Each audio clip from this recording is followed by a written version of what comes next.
You're listening to the We Are Libertarians Network. Find more great shows like this at wearelibertarians.com. All right, let's get back to some boring subjects. Understand the risk to our country. Freedom brings people together. You're listening to the We Are Libertarians Network. Learn more at wearelibertarians.com. Welcome to We Are Libertarians. My name is Chris Spangle. It's great of you to be with us tonight. We're excited about tonight's show. Have a great guest. We rarely have people sit in on the panel shows, but TK Coleman, who is the Director of Entrepreneurial Education at the Foundation for Economic Education, and the co-founder of Praxis, that's a lot. We'll explain what all of that is, but it's all a very big deal, and he's a very exciting person, somebody that I'm really excited to talk to, and I know that you will be excited to hear from. So, with that said, we'll be right back right after this. Warning, this show is for adults, produced by semi-adults, so the language is sometimes strong and offensive. I don't know what I said. Welcome to We Are Libertarians, where our goal is to help you sound smarter while talking to your friends. We examine current events from a libertarian perspective while treating modern politics with all of the irreverence it deserves. There has been lie after lie. We toss out the screaming heads, put people before political parties, and give context to the news to make you think. Now, here's our host, a 15-year veteran of politics and media, Chris Spangle.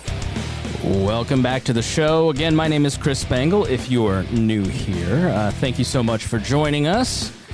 I always forget this. Whenever we have a special episode like tonight, I always forget to thank the patrons. So before I introduce anybody else, I'm going to make sure that I thank our patrons. Obviously, the patrons are incredibly important. We've got some really cool projects that I'm working on, and you'll hear more about that in the future. And everybody on our Patreon really supports us and keeps the show going. And you can, we're about to pass 4 million downloads in the history of We Are Libertarians. We did 1 million downloads in the past year. And that is only possible because of our patrons. And you can join at wearelibertarians.com. But I especially want to thank the $100 a month patrons. First and foremost is Rhinehold, who I apologize. I forgot last episode, so I'm saying his name twice, Rhinehold. Anthony Meyer, Brad Tracy, Craig DaCosta, Ed Brehob, Jason Doolittle, Jeff Bennett, Christy Avery, and Matthew Durbin.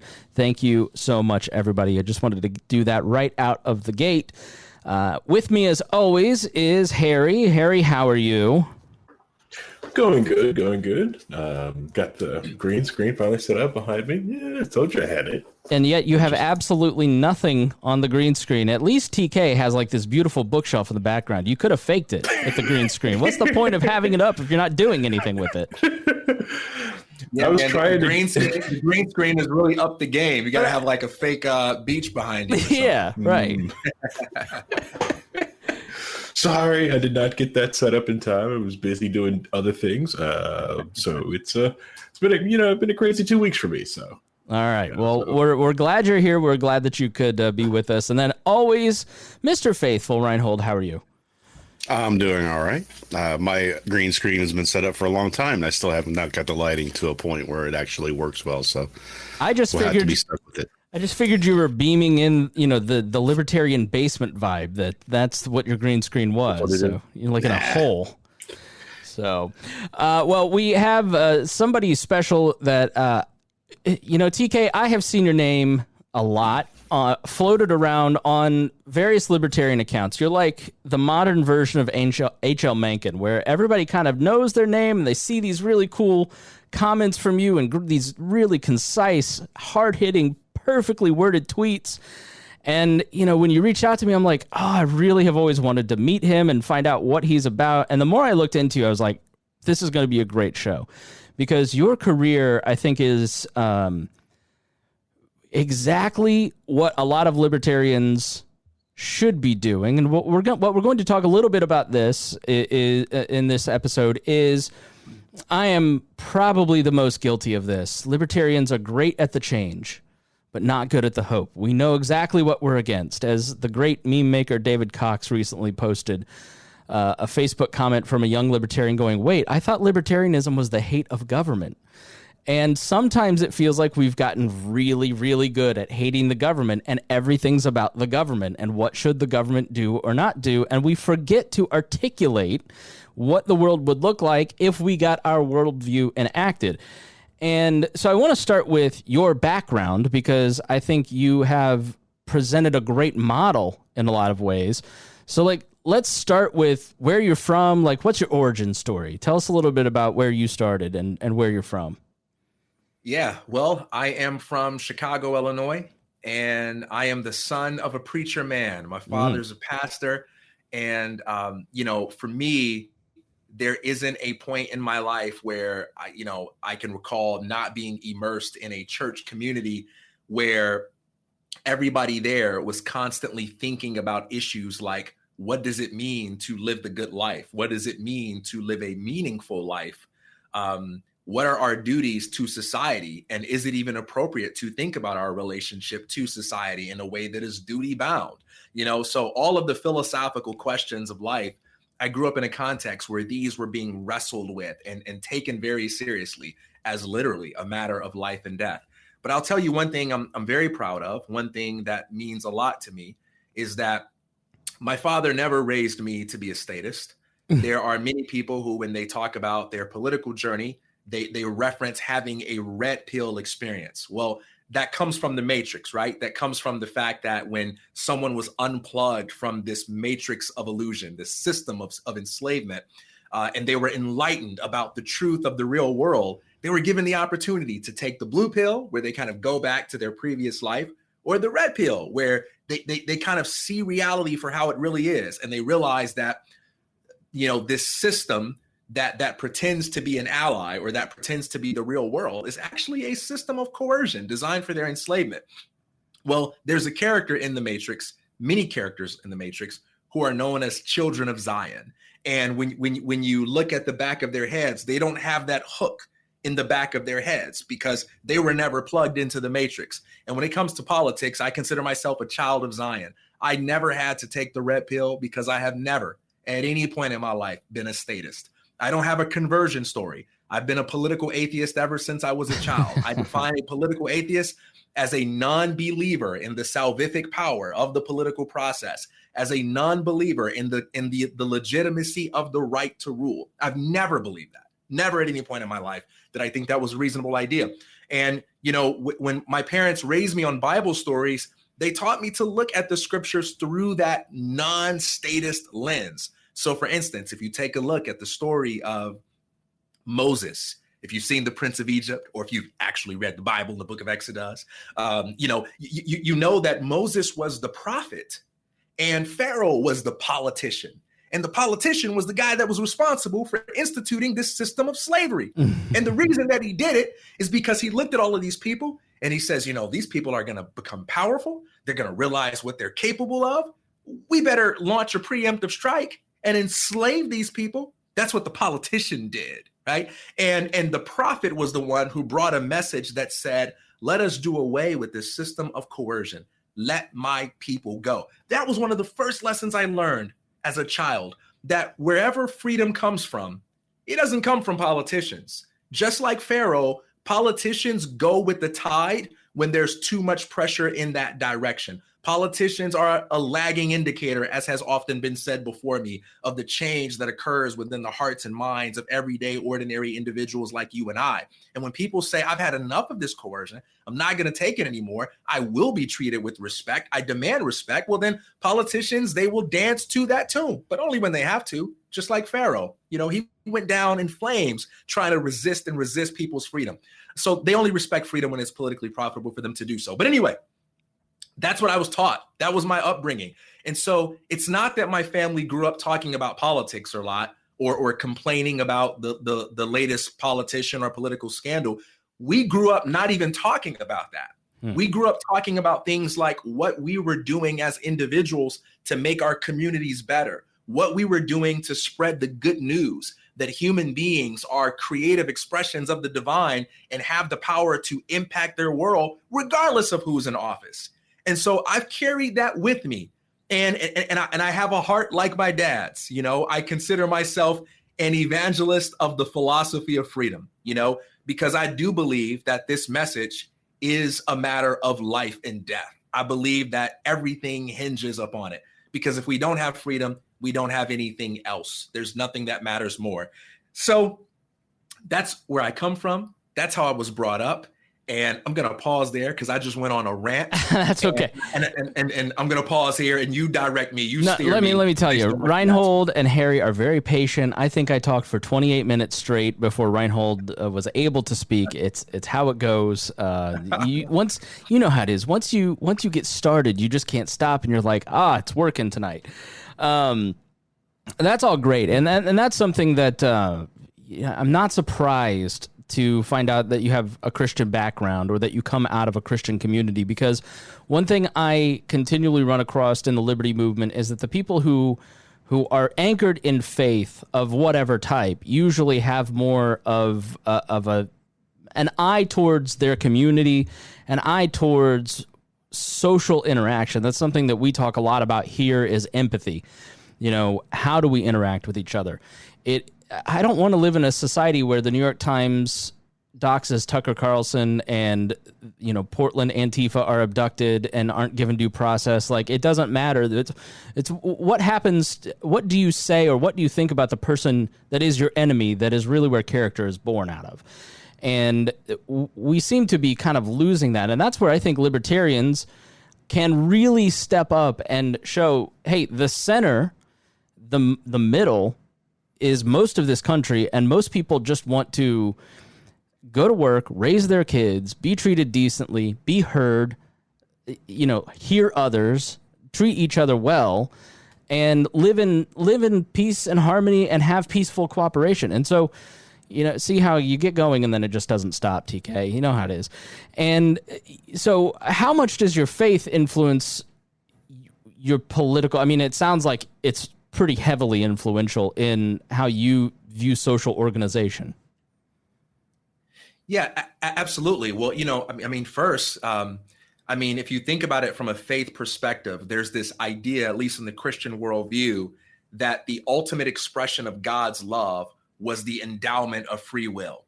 And even though, God creates human beings out of a desire to have relationship with them, God gives human beings the freedom to reject them. And you see this theme played throughout the scriptures, this astounding level of respect for an individual's fundamental ability to choose. So for instance, there's a story in the Bible where this rich man comes to Jesus, right? And he says, good teacher, what must I do to be saved? And Jesus says, well, follow the commandments. You know the answer. And the guy says, well, this I have done since my youth. And Jesus says, well, there's one thing that you lack. I want you to sell all your possessions and give to the poor, then follow me. And the rich young ruler was grieved by these words because he knew that was a demand that he was not willing to meet. I can follow the commandments, but I'm not giving up this money. And the Bible says he was sad and he walked away. And then Jesus turned to his disciples and he said, it's harder for a camel to enter through the eye of a needle than for a rich man to enter into the kingdom of God. Now, what was interesting about that, when people talk about that story, they talk about it as if it's some kind of universal condemnation of material wealth, which is not. The most interesting part of that story to me is what Jesus did not do. He didn't run after the guy and put him in a headlock and say, look, I just told you that the right thing to do, that the morally superior thing to do is to sell your possessions and give it to the poor. So come up off that money right now. He didn't do that. He actually let the guy walk. He did what almost no Christian does when an atheist or a non-believer says, I don't want to hear what you have to say. He let the guy walk. He said, I told you what you need to do. And you're going to walk away with that long look on your face saying that philosophy is not for me. He actually let the guy walk. He respected the guy's freedom so much that he was willing to let the guy choose to go do something that he just said is necessary to do to appropriate the kingdom of God. Wow. That's an astounding level of freedom. That takes an immense amount of self-restraint and character to not want to control someone, especially when you know what they should be doing. If that isn't voluntarism, man, I don't know what is. And so my faith has deeply informed me about the importance of choice, because at the end of the day, People talk about love, and they talk about that as if that is the heart of the Christian message, right? The Bible says that God is love. And, Jesus says, love your neighbor as yourself. Love God with your whole heart, soul, and mind. Like love, love, love, love, love. There's even a verse that says, faith, hope, and love. And of these three, love is the greatest. You can give your body to be burned and make all these sacrifices, but if you don't have love, it's all in vain. You can speak with the tongues of angels and say impressive things, but if you don't have love, it's all in vain. And guess what? This thing that we call love, it can't be experienced unless you are free to hate. You cannot love me unless you're free to betray me, unless you're free to reject me, unless you're free to look me in the eye and say, I want nothing to do with you. Even if the one that I'm looking at and saying I want nothing to do with you is the creator itself. That's far more tolerant than any of us are when it comes to our need to control others. And the ultimate sin, the root of all evil, the root of every sin in the Christian tradition is claiming to be like God, claiming to be like God in the sense that I have the right to be the authority. I have the right to rule over you. C.S. Lewis says, hey, look, I paraphrase because C.S. Lewis didn't say the words, hey, look, but he says, it's not that I disagree with the notion that some people are fit to be slaves. I just reject the idea that anyone's fit to be the master, and the Christian message is none of us are worthy to be masters. None of us have any legitimate claim to the right to rule over another. And so authoritarianism, the need to dominate another, that is the fundamental source of evil. When God created man and woman, when he created human beings, the first commandment was to be fruitful and multiply and exercise dominion over the earth. As human beings, we're meant to dominate the earth, meaning that we are meant to make the world bigger and better through creative expression, but we're not meant to dominate each other. We're meant to dominate in the area of our gifting. And whenever we try to dominate each other by ruling over one another, it opens the door to Pandora's box. And so for me, if it's not voluntary, I don't want anything to do with it. If it's not based on freedom, I don't want anything to do with it. If you're coming up with some kind of solution and it's based on coercion rather than choice, I don't want anything to do with it. It's based on force, not freedom. It's not for me. It's not of the kingdom of God. It's not of righteousness. You can't fool me by preaching a message of virtue that isn't rooted in freedom, that isn't rooted in choice, that isn't rooted in creativity. And I don't care what good thing you say is going to be brought about with it. That to me is how my faith informs me. It informs my political view. Yeah, and I'm going to open this up to all three of you. But domination is a word that we keep, really ever since I was talking to a Republican today, and I'm like, I'm an independent person, and I've always tried to be fair to Trump, and I wasn't anti-Trump in the way that I'm anti-Trump now until the Bible stunt with the church and you're gassing people to walk to the church. Like, it was such a crystal clear moment of domination. He even said the word domination the day before. You have to dominate these people. And it was such a naked moment of the government's power over all of us. And, I still am mystified by libertarians who aren't watching what Trump is doing in Portland or with the protesters or some of the stuff and the language he uses. And they're okay with that form of domination because they're culturally right. They're culturally a part of what he represents. Or, you can flip that and vice versa. I'm okay with this piece of because I'm on their team. I'm part of that tribe. It really comes down to a choice between the politics of domination and the politics of nonviolence. And libertarians, we represent nonviolent solutions and peaceful cooperation and exactly what you're talking about, a lack of coercion.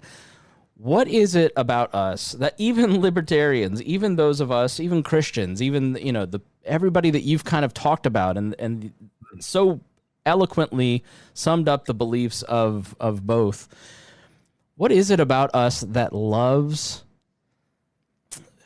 We have a guy on staff who's in the military, and he talks a lot about command culture.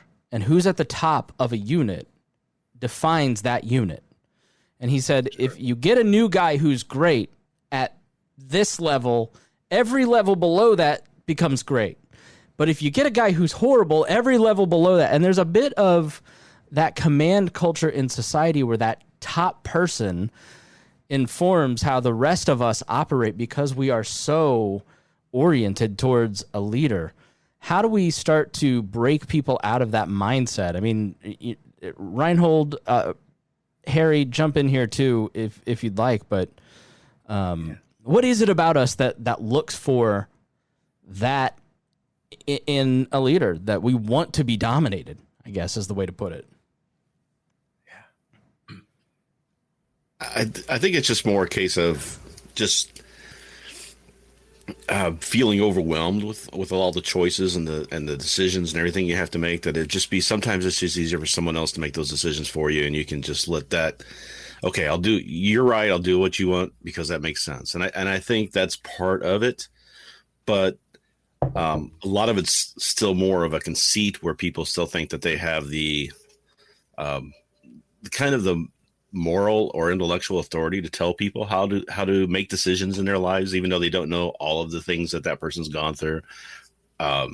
You have to have a very high level of empathy that I think some people just have problems with these days, that understand that you don't know everything about the situation that person making those decisions are, and what would your decisions be in those same situations, and a lot of people can't think that they just think that, no, this is wrong, you should be doing it this way. And therefore, if you're not doing it that way, then there's something wrong with you, or you're not thinking it through right, or you're not making the best decisions. So I need to help you out there.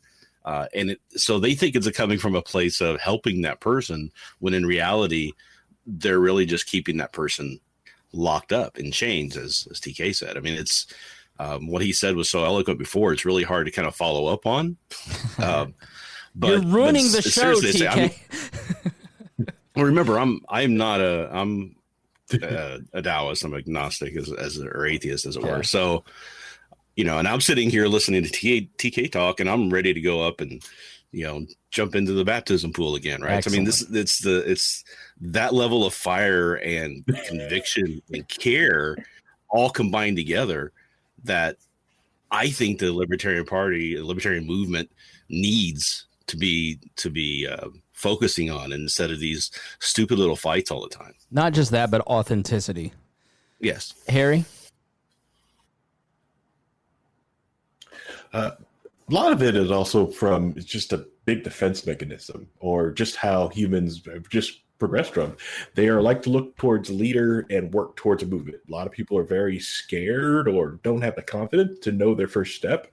And a lot of them they're so used to someone else that they believe to be in charge of them, that they want a leader, they need that person to make a decision. A lot of the time, that even when I've seen myself who have leadership roles and jobs, who are voluntarily, I'm put in charge of people, that I'll make a decision, and all these people behind me, they can just sit there second guess it. They have no plan of their own, and I can make one. It could be completely wrong and just be horrible, but I made a plan, and all of them are willing to go with it because they have no plan, or they can't think of a better one. So they're just willing to follow along. Even in the time when the person who is in charge, they can't reach that person, and everyone's like, well, what do we do? What do we do? What do we do? And you eventually just pipe up and go, we're just doing this. I don't know if we should do this. I don't care. This is what we're doing. And it's that defense mechanism that's probably still built into that lizard part of the human beings that have been built in us through millions of years of being on this earth. That this is how we survive. We follow someone's command, and we stick with the caves, and we can kill these gigantic animals, and we can freaking stay alive. We can survive the night, one more night. And the people who probably did follow them, hey, they died off like lemmings. And it's that thing that we have to fight against ourselves. It's the idea that we need a leader. Every time I have like political discussions, they always tell people like, I'm just completely disgusted with Trump. It's like, I don't really care. He's not my leader. I didn't vote for him. He's just some guy with a microphone, and you're the one who gives him power, not me. Yeah, you make a great point. And TK has a great podcast called Revolution of One, which you can find at the FEE website and in our show notes. And, you had on a guest, and I read his stuff all the time on Facebook, but I'm blanking on his name. Is it Sean Davis? You were talking about cancel culture. You work with him. He's the multimedia director for FEE. Sean Malone. Yeah. Sean Malone. I'm so sorry, Sean.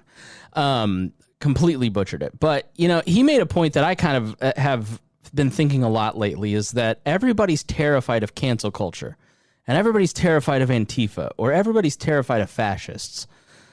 But like, if you just act decently and you are a decent person, you're probably never going to get canceled. Like, the reality is that politicians will try to make you afraid of an environment and play on those primordial urges that Harry's talking about. And really, it's just like, you look at the situation, you go, you're going to be fine. Like, we're overreacting a little bit. So I totally agree with you, Harry. Like, I definitely agree. TK, what's your take on all this? So I would say, I'll just say it. There's a systematic disinformation campaign that is designed to convince people that they are fundamentally powerless. The education system in this country, and that extends to something that goes beyond schooling, perpetuates a message that power is primarily an external phenomenon. It doesn't exist within you. It exists somewhere outside of you. And so if you look at most people, I know we're talking about leadership, but most people don't want to be the one who's front and center. Most people don't want to be the one making the tough decisions and bearing responsibility for the consequences when those decisions don't work. Most people don't want the game winning shot at the last second. Most people don't want to be put in a position to be criticized. It's sort of like the saying that people's number one fear is public speaking, and then death is like after that, the majority of people are afraid of leadership. It reminds me that there's a cool little NBA anecdote where Larry Brown, who once coached, former MVP and now Hall of Famer Allen Iverson. Allen Iverson was known for shooting the ball a lot, and his teammates would complain that Iverson never passed the ball. And Larry Brown said, every time out, there would be someone who would come up to me and complain that Allen Iverson is just taking too many shots. He says, but the funny thing about that is at the end of every game, when everything was on the line and we needed one shot where if you hit it, you win and you get all the glory. But if you miss, everybody is angry at you. All of those players that would complain in those moments, they would pass the ball to Iverson and they would run in the opposite direction because they did not want the pressure and the responsibility that came with leadership. I would put most people in that category. So even if there are a lot of nefarious people out there who want to manipulate and control, that's always a minority. The majority of people are just the ones who kind of blindly follow along because they think they need to be led. So I always say the problem is not that there are greedy or dishonest politicians. The problem is that people make these politicians so relevant by not taking their own power seriously. You see, you can't have a hero unless you have a victim. You can't have a savior unless you have people who need to be saved. I don't care how much you go around being like, I'm here to save you, I'm the hero. If people feel like, yo, I'm happy with my life, I'm good. If I got something that I want, I know how to create it for myself, and I'll probably do a better job than you. You won't have a job as a hero, right? So you need people to see themselves as powerless. You need people to see themselves as victims. And most people have been indoctrinated into a worldview that makes them feel like power is to be found everywhere outside of themselves. And if I can rope faith back into it for a quick second, Jesus was killed because of a message like, oh no, the kingdom of God is not in this temple or in this building. The kingdom of God is within you, the tax collector, the leper, the adulteress, the marginalized, the people that are despised. Yeah, that's the open secret, guys. The kingdom of God is within you. That's where the power to change everything comes from. But Jesus, we wanted you to come and establish a physical kingdom with a military, and we wanted you to be a great political leader and overthrow the Romans. And Jesus is like, yo, I'm trying to talk to you all about real power, a kind of power that doesn't depend on politicians, a kind of power that comes within. I know that you have been conditioned and deceived into thinking that's just a cheesy Oprah Winfrey message so that you can laugh about it when people tell you that you have power, so that you can mock them and dismiss them as a Tony Robbins wannabe. But who's laughing at you as you laugh at the idea of your own personal power? Think about that, right? And so the reason that we have this culture where everybody's looking for leaders to save them is because we have a culture where people have been educated to not take their own creative power seriously. And so people live with a permission-based mindset. And it is that mindset that makes politicians relevant. Doesn't matter how charismatic they are. Doesn't matter how dishonest they are. They would be irrelevant overnight if people took their own power seriously. And so the real first step to getting a freer society, it isn't about saying, y'all need to vote this way. Y'all need to vote that way. As long as people do not take their own power seriously, they will give away their freedom for a donut on any given day of the week. If I could wave a magic wand and instantaneously manifest a voluntarist society, freedom by its very nature will still be the sort of thing that a person can voluntarily get away. You can't call what I possess freedom if I don't have the ability to give it away in exchange for something. If I can't choose my own enslavement, then how the heck am I really free? And so even if we had that freedom overnight, in a world where people didn't take their power seriously, all we would need is what we have right now. Charming politicians coming along and saying, hey, aren't you afraid? You need me. Give me your freedom and I'll give you 2 donuts. People say, okay, yeah, well, if we don't give this man our freedom, how will we have donuts? And that's what we have. We have a world that's a pretty perfect reflection of that fact. People don't take their power seriously. Go ahead. Which is why, whether it's Socrates or Jesus, that's what we do. We kill the people who point people to the reality of their own power. And it's so funny to me that people mock self-help as this cheesy thing, but the people who get killed are always the people that point others back to their own power, which is why I say a true leader is not someone that says, follow me. A true leader is someone that points you back to the reality of your own ability to lead yourself. A true leader is someone that says, you may not know what you're doing, but neither do the people who are telling you what to do and who don't have to bear the cost of the choices that you make. You make your own choices. Oh, but people can't choose. People can't be expected to make the best decisions for themselves. And yet those same people can be expected to choose who the politicians will be. Come on. And I think we do ourselves a great disservice when we constantly talk, oh, people are so stupid.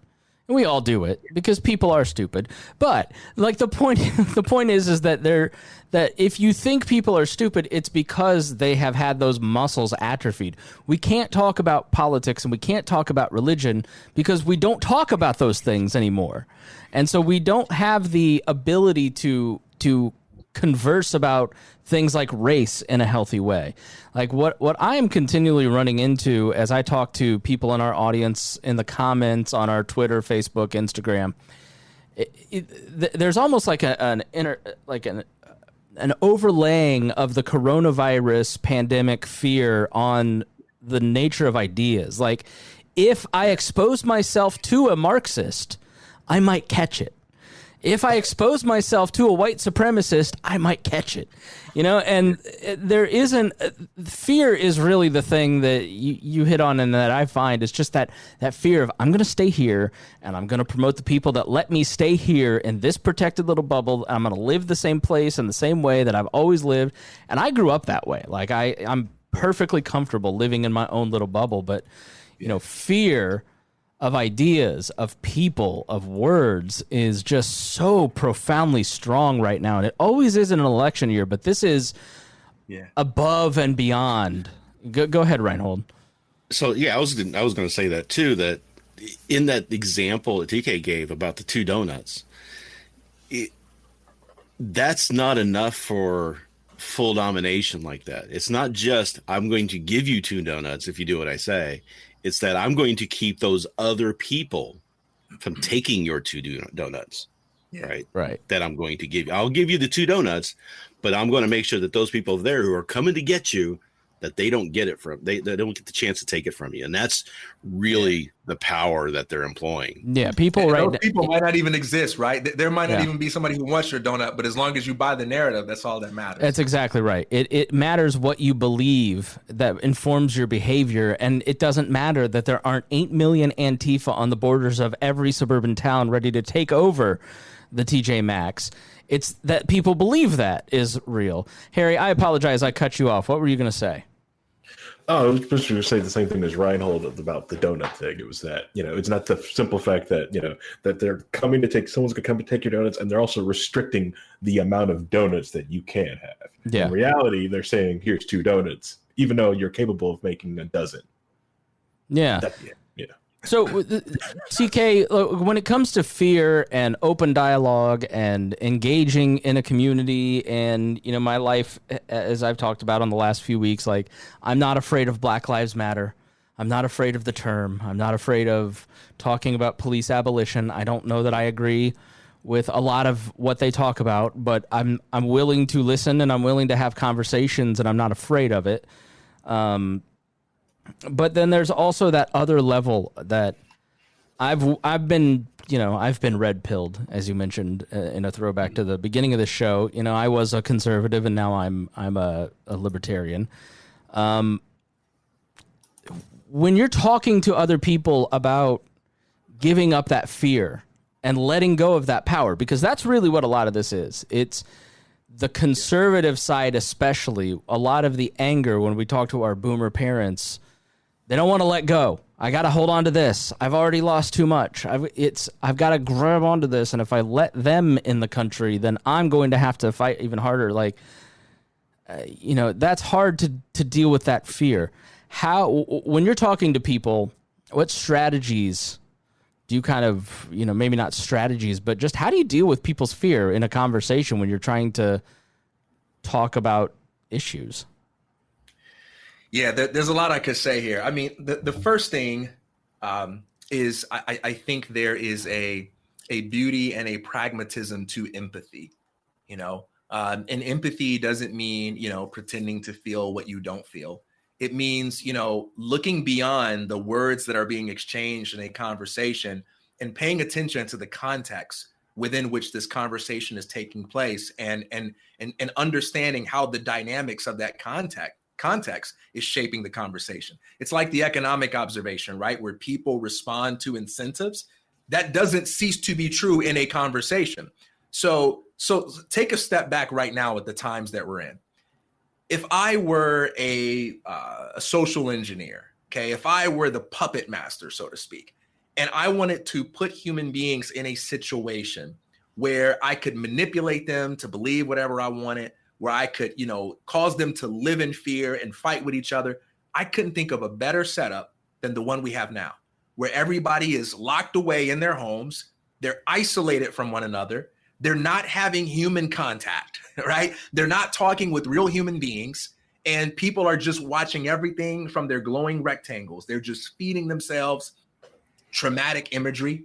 Because, every day on Twitter, someone is sharing, whatever video supports whatever their narrative is. You can find whatever you want. You can find videos of Black folks doing crazy, violent stuff, white folks doing crazy, violent stuff. You can find videos of cops doing sketchy looking stuff. Like whatever narrative you want to support, there's more videos than you have time to watch, showing you traumatic imagery of it all. And people are afraid, people are scared. And the conversations we're having are taking place in that context. People are worried about their money. They're limited from human contact. They have so much uncertainty about their futures. And then to be a human being is to be constructive and productive. To be a human being is to be engaged in the creative process. Our creativity is what makes us human. And so people don't have their jobs, people aren't working, people can't run their businesses. And we're trying to talk about some of the hardest topics to get right in that context. We should probably expect some difficulty. We should probably expect some emotion. We should probably expect some irrationality. We don't have to endorse it. We don't have to accept it, but we should probably expect that. And by coming into conversations expecting that, we can avoid the kinds of distractions that emerge when we're just mind blown by the fact that people are being emotional and irrational. It never benefits you to just have your mind blown all the time by the irrational or sensational things that people say and feel. So I think bringing a sense of empathy can help. The second thing is understanding that listening doesn't constitute agreement. I can hear you out, listen to everything that you say. Okay, I got what you're saying. All right, that makes sense. Okay. That doesn't mean I concede any points, right? That's a good thing to keep in mind. It allows you to take a conversation so much further. Third, anything that you have as an objection to what people say, it can also be voiced as a question. You don't need to say, well, you're wrong because of such and such. You can say, that's interesting. So what would you say to somebody who objected this way? Okay. What would you say about this possibility? Okay. I believe such and such. How do you reconcile what you're saying with this? Do you reject this? If so, why? What's your take on that? And that process alone, which is a much more Socratic way, will usually make a person think about what they believe far more than you just sort of bum rushing them with attacks like, you're wrong, you're wrong. When you do that to people, they just kind of get defensive anyway, and you don't change them. But when you actually ask them questions in a way where they're not threatened by you asking, in a way that's genuine and cool, it makes them think about what they believe. And in case you're making the mistake right now that I'm preaching some weak politically correct philosophy of always be nice, no, I'm saying always be self-interested enough in your own conversations to try to get something constructive out of it. Because if you're not trying to get something constructive out of a conversation, why are you wasting your own time? Like if I'm talking to somebody, I want to get something out of it. I want to have influence with my ideas. I want to walk away from this conversation either having learned something new so I can more effectively create the results that matter to me, or I want to have exercise influence in a constructive way on your own thinking. If I'm in a conversation and I truly don't believe that's possible, I have evidence for believing that that's possible, I'm out. That's it. Why would I waste my own time? And that's a mistake a lot of people make. They don't have conversations in a purpose-oriented way. For me, being reasonable doesn't just mean having arguments or evidence for your beliefs. Being reasonable also means having a good argument for why you should be in the conversation. Yeah. Like I don't just talk about evidence when we're having a debate. I talk about evidence before I get into the debate. Is there evidence that this is actually a good use of my time? If it's not, I'll call my mom, see how she's doing. I'll work on my business. I'll work on some writing. I'll work on something creative. I'll listen to some music. I'll go for a bike ride with my wife. Having conversations with a purpose-oriented mindset will help too. Here's another thing I'll throw out there if we're talking about communication. Context. Context is king. Where you have a conversation is just as important as what you converse about. And right now, we're all stuck in our homes and we're all having conversations over the internet. And sometimes, as good as Twitter and Facebook and all these spaces can be, it's important to know when you're having the kind of conversation that's just best to have on the phone. That's just best to have when there's no audience. It's funny because I have this little thing that I've done where sometimes, I'll get into a debate with somebody online about something and we'll go back and forth and we're just missing each other, right? Like we'll go back and forth like 10 rounds of comments deep. And I'll say to the other person like, hey, you know what? Why don't we hop on Zoom and just talk it out there? Clearly you care about the ideas. I care about the ideas. Why don't we just hop on Zoom? And most of the time, people will be like, never mind. I don't have time. Oh, okay.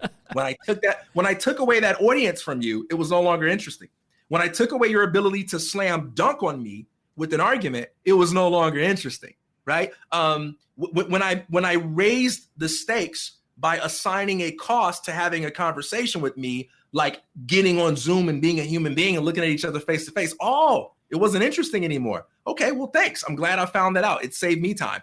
And sometimes when I've had people say yes to my offer, we get on Zoom and the conversation is so much more constructive. Even if we don't agree, it's just so much better. So don't assume that just because a conversation is important, that all times are equally effective for having that conversation. There is such a thing as a bad time and a bad context. And if you actually want your conversations to be constructive, try to pay attention to a time frame or a context that is conducive to that. Those are a few tips I would throw out for having good convos.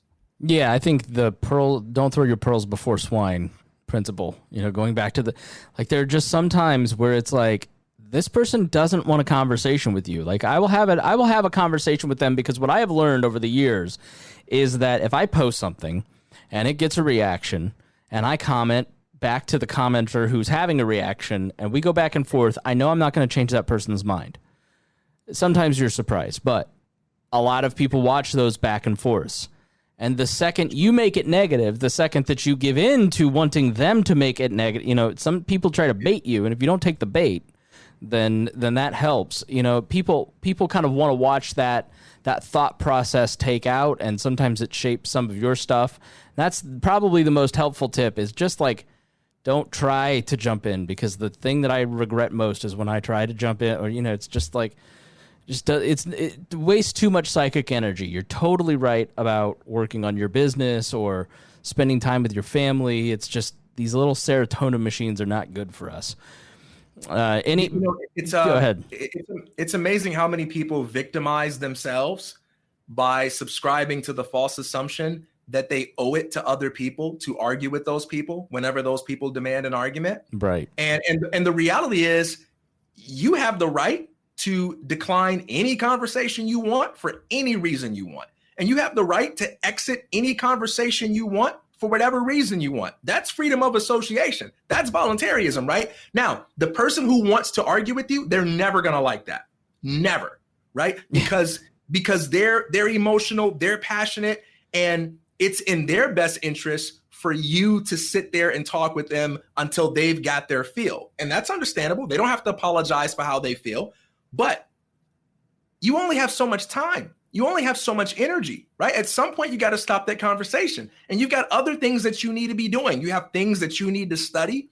You have work that you need to do. You've got family and friends you need to be with. And if you really want to be a person of influence with your ideas, you also have other people who want to hear from you that might have different responses, right? So you have all of these other factors to consider, and people will try to make you feel as if the only way to be intellectually honest is to have a conversation with them right now. You know, so there are people out there who think, hey, I can talk to you however I want to talk to you. And if you want to be intellectually honest, if you want my respect as a credible whatever, then you need to respond to every comment that I make. And it's like, nah, the world's too big for that. There are plenty of people that I can learn from. There are plenty of ways I can have stimulating, interesting debate. Sorry, but I don't need you. Yeah. Sorry, I have the right to exit a conversation. And like, that's important for mental health, but it's also important for just like being constructive. It's also important for being rational. Like, apply the same standards of rationality to getting into the conversation that you do for supporting your beliefs once you're already in it. I typically will decline to have a conversation with an anonymous Twitter account. If they're coming at me in a way that I can tell, like, this person's a nice person, like, they're just, you know, like, lo and behold, Moving Target and Rhinehold are not their real names, you know, but on Twitter, I find that once you engage, the incentive of conversation is different. Like, my name and reputation are out there for everybody to see, and theirs isn't. And the reason is that they want to treat you any way they'd like to treat you without consequences.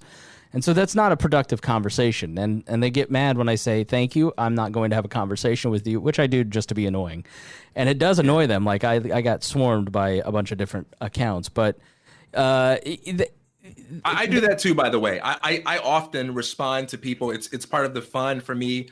I usually demand some sort of evidence first. Like, I don't just dismiss people as being irrational or unfair. I try to give charitable interpretation. If I see that if I get evidence from the way they're talking to me that they're just trying to get a slam dunk, yeah, you know what I mean? Then I'll go ahead and cut it off because there's other things to do. That's the other thing that's bugging me about sort of my echo chamber, which is mostly libertarians, is the need to win a conversation. You lost. No, I didn't lose or win. You didn't ever even try to understand what I was saying to begin with. You manipulated it into you winning and me losing. And it's just like, that's not what I do. And I don't get that whole thing where we're all trying to win. Rhinehold, you constantly are losing in online conversations. Nobody loses these conversations. I see more. Rhinehold has a face. TK, Rhinehold has a group named after him.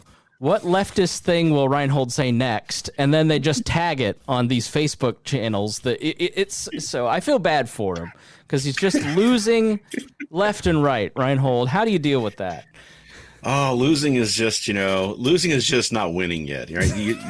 You don't want to achieve too early. You want to build up to that. I've been doing that stuff for 30 years, right? So, I mean, I think that a lot of the times when I have conversations with people online and it gets heated like that, or if I'm trying to go after, like, so I wrote for years at a place called Watchblog. Watchblog was the front page had people on the left side column, and people on the right column, and people in the middle column. So everybody's posts were right there on the front page. You couldn't, so we got a lot of crosstalk from the commenters from each of the different columns, because usually there would be some topic that was going on and it would be post on all three that kind of went against each other. So I was constantly having conversations with people who weren't libertarians. And that was, to me, the most fun, because I was able to engage with them and figure out what they thought. And I think the important thing when you're having a conversation with somebody, especially if they're not another libertarian, is do the work to find out what their actual thought process is. If you come at them and say, hey, you're just a statist, or you're just an authoritarian, you're a left libertarian, Rhinehold. That's all there is to it. You're a leftist. If you come after somebody one way or the other like that, you immediately put them on the defensive, and they're not going to listen to what you say, and you're not going to gain anything. But if you try to understand their positioning, you can say, okay, here's somebody on the left who really hates Republicans because Republicans are doing these things.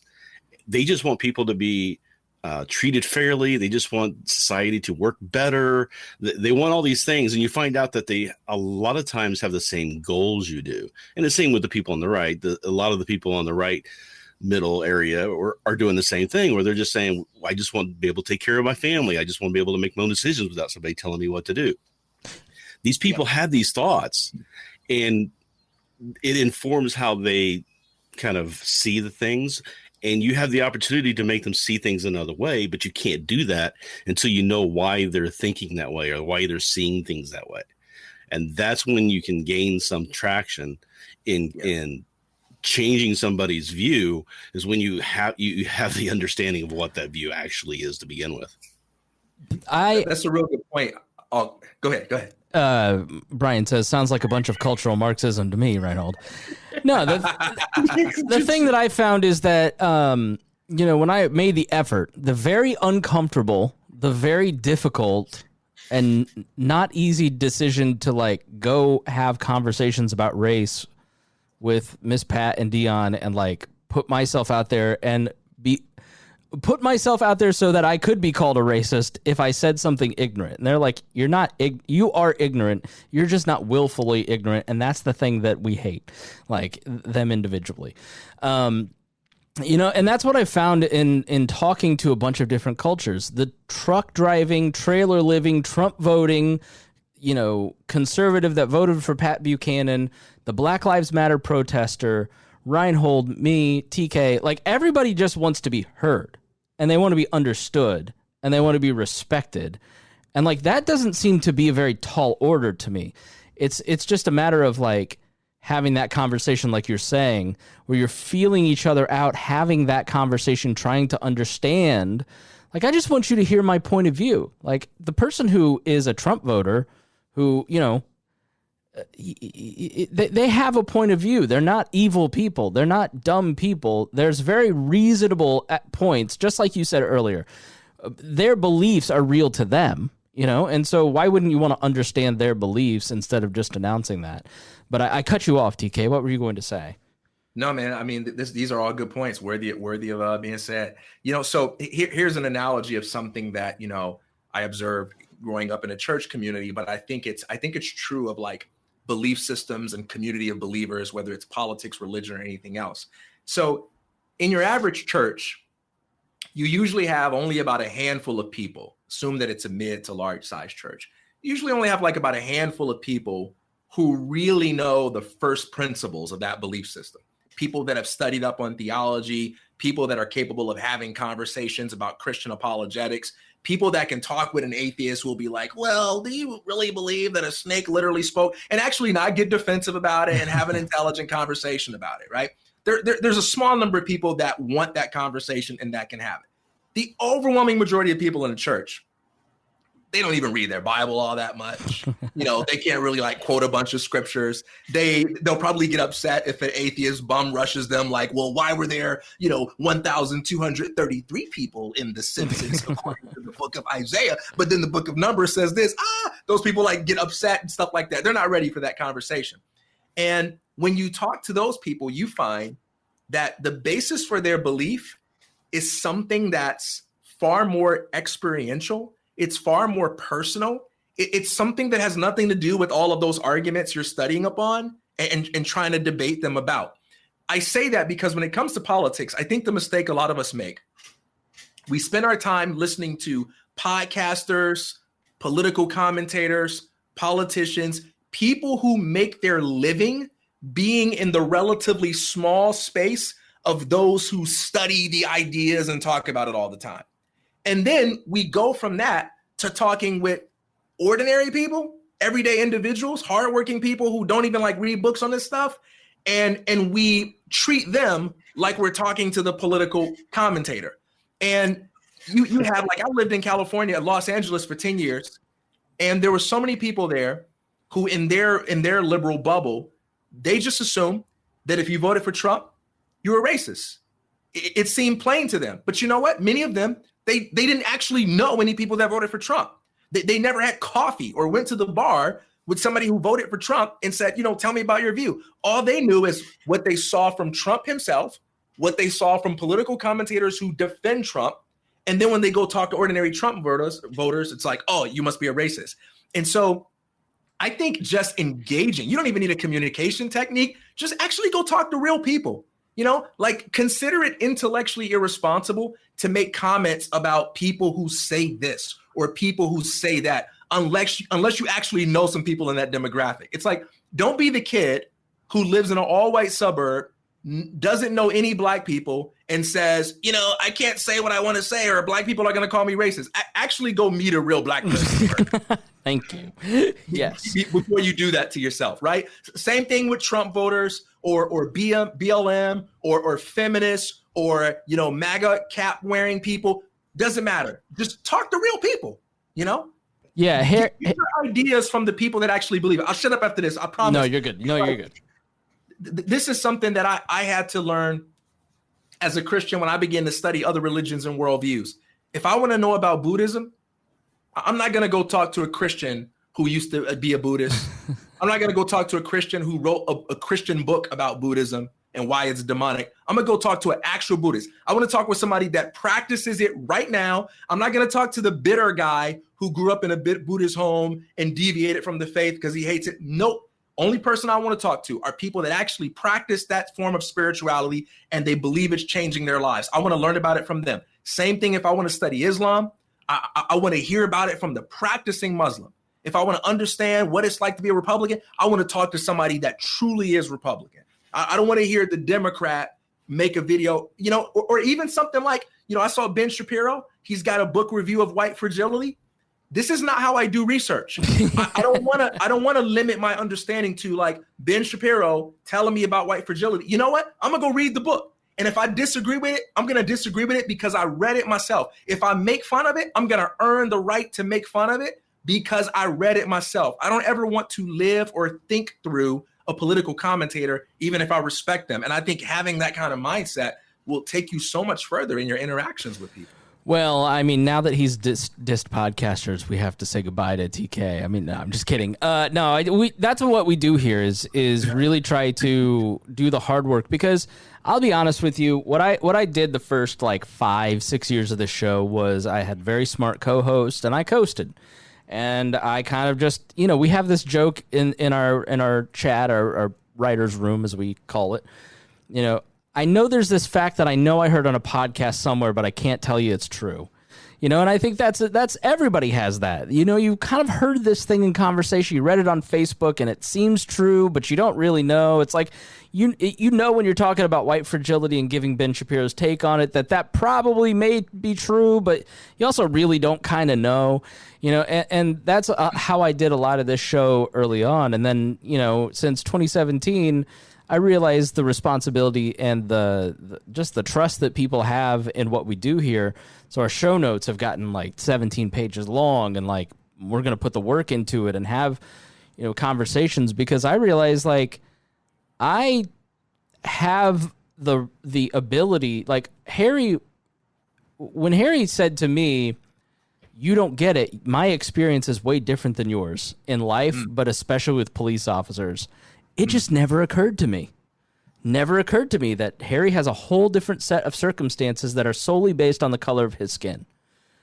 And instead of going, "Man, that sucks for that guy, but I'm going to continue to tell you what this white man who's straight and a Christian and like, no, I want to know more. Tell me more. What does everybody have? Like, I just found out that like people will walk up and pat a black person on the head, and like, what? Like, and then my friend explained the whole stereotype and all of the things that go into that and how often that happens, and you're just like. So when people bitch about microaggressions, that's what they're talking about. So the people who are not going to walk up and disrespect someone in such a profound way probably aren't going to get canceled for microaggressions. But because we've heard that thing over and over on podcasts, and this is going to happen to you, we get terrified of having a conversation about race with our black friend, because I just don't want them to think I'm racist, because the racist because most people are ignorant. They're not racist. Like I don't like, I'm still shocked to find out how much racism there is in people, but like I tend to think the good of people, and I tend to think that most people want to be respectful, want to be responsible. I don't buy that if the government didn't exist, people wouldn't stay in their house, or they wouldn't wear masks, or they wouldn't do this. People tend to try to do the right thing. We had a great episode with a comedian. I think it was like episode 116. And he was telling the story about how he and a group of people were running towards a car accident. This guy had driven off a cliff. And as he's walking back, he's looking, he's like, okay, they're Asian, they're black. This is a Jewish guy. Like, not one of us thought what race, color, creed, religion, political persuasion is in that car. That's a human being that needs help. And that's generally how I think most of us think. It's that once we stop and think about it and lose our empathy, then we start to let some of that go. So I genuinely think that if we trust each other a little bit more and lose some of that fear, we're going to start getting better results as a society. I want to transition, because we can't end the show without talking about Praxis. One of the main drivers. You gotta leave me on the. Yeah, go ahead. If you edge like that, you said so much interesting stuff. Yeah, about go ahead. race Go ahead. Say like it. I apologize. Well, how much time do we have? Are we like at the 5 minutes we're done? No. Trust me. We do like 9-hour podcasts, so buckle up, buddy. No, I just want to be respectful of your time, but no, we have no time limit here whatsoever. Go ahead. Well, I wanted to say a couple of things. One about the listening side and like microaggressions, and then the other about the race side. On the listening side, I want to say this. A lot of times we fail to make the distinction between what I call debating an idea versus debating an implication. An idea refers to the content of what a person says. An implication refers to what we think it would mean were we to acknowledge what they said is true. So if someone says something like, I'm a black person, I believe in racism. Someone might say, oh, you're just blaming white people for all your problems. So that's an example of debating the implication rather than the idea. Here's a person who said, I believe that racism is a problem. And the perceived implication of that is, and you are also a socialist who believes that all white people owe you an apology or something like that. Well, we don't know if that's true. Those two things can be separated. You can believe that racism exists and be a capitalist, or you can be a socialist. We don't know what the political economic philosophy is. And what happens is a lot of people are so afraid of what they think it would mean if they were to acknowledge your point is true, that they never give themselves the permission to make common sense observations about life. People don't respond to what you actually say. They respond to the political party they think you're representing when you say it. And so instead of asking, is that true? Or is that false? Is that useful? Is that useless? They ask, is that the liberal position or the conservative position? Is that guy on our side or is he on somebody else's side? And people don't know if they can acknowledge what you say is true until they figure out how they think you're trying to use that truth for the sake of a political agenda. And something that could improve conversation so much is to just separate those things. Let me hear you talk about your belief. Let me hear you talk about your experience. And then I can ask you questions about what the implication of that seems to be. You know, I actually had someone ask me one time, this was a white friend who asked me if I thought that some problems in the Black community today are the result of, you know, things that happened during the times of slavery, right? And without knowing that this person would make so many arrogant assumptions about other parts of my worldview based on that answer alone, I said, yeah, I think so. You know, I think so. And they immediately got defensive and said, well, I think you're making other people responsible, you know, for your life just because you're not getting, you know, the results that you want. And I'm not responsible for your problems. And I said, whoa, hold up. Because I know you complain to me when you have problems, but have I ever complained to you? Have I ever come to you talking about how unhappy I am? Have I ever even slightly indicated to you that I'm not in the middle, always in the middle of creating the results I want out of life? So don't bring that victim stuff to me. Don't do that to me. You asked me a yes or no question, and I said yes. If you want to know my philosophical arguments for it, I'm happy to give it to you. But why assume that I'm some angry person who's trying to find an excuse for why I'm so unhappy? Or why assume that I think you need to give me $5? Why assume I think you need to bow down and apologize to me? I don't have any of that baggage going on. I just thought there was a cause and effect relationship between two things. Would you like to know my actual philosophy about what the best way to respond to it is? Because you might actually like it, especially if you call yourself a capitalist, right? But we don't get to have those kinds of conversations because we're so busy responding to the perceived implication. And I think conversations can go much further if we can make that distinction. The thing about race. It's interesting that you talked about most people have good intentions. I think one of the greatest disservices to the conversation on race in America is that we have made it all about consciously held intentions rather than outcomes. And all that is valuable in the discussion has been lost at the level of that mistake. You know, Thomas Sowell says that you must judge a policy not by the intentions, but by the outcomes. And so, you know, if your intentions are benevolent and you claim to love Black people, that doesn't matter to me one bit. What's the outcome of what you're actually doing? And if your intentions are nefarious and you hate Black people, I don't care about that either, because the mere hatred of me doesn't mean you have any power to oppress me, to violate my individual rights. I want to know about the outcome, right? And I think what has happened is we have subscribed to this cartoonish concept of racism. And what's interesting is when you look at racism throughout history, I actually don't know if I can find a single example of a racist that thought of themselves as being racist. Now, hang with me here. Yeah, now, I agree. What you will see is you will see some people who are so like sick and tired of being called racist and they're tired of defending themselves. They will defensively kind of like give in out of frustration and be like, yeah, okay, fine, I'm racist, fine. You'll see that. But I've never seen a person in history that was actually racist who thought of themselves as racist. So find for me your example of a racist person, whether it's KKK or white nationalists, whatever, and actually go listen to that person and what they say. I'm not denying existence of racism, so hang with me.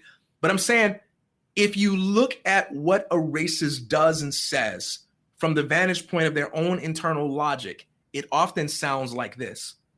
Man, I'm just looking out for my family. I'm just looking out for my family. I'm just trying to make sure that our rights are protected.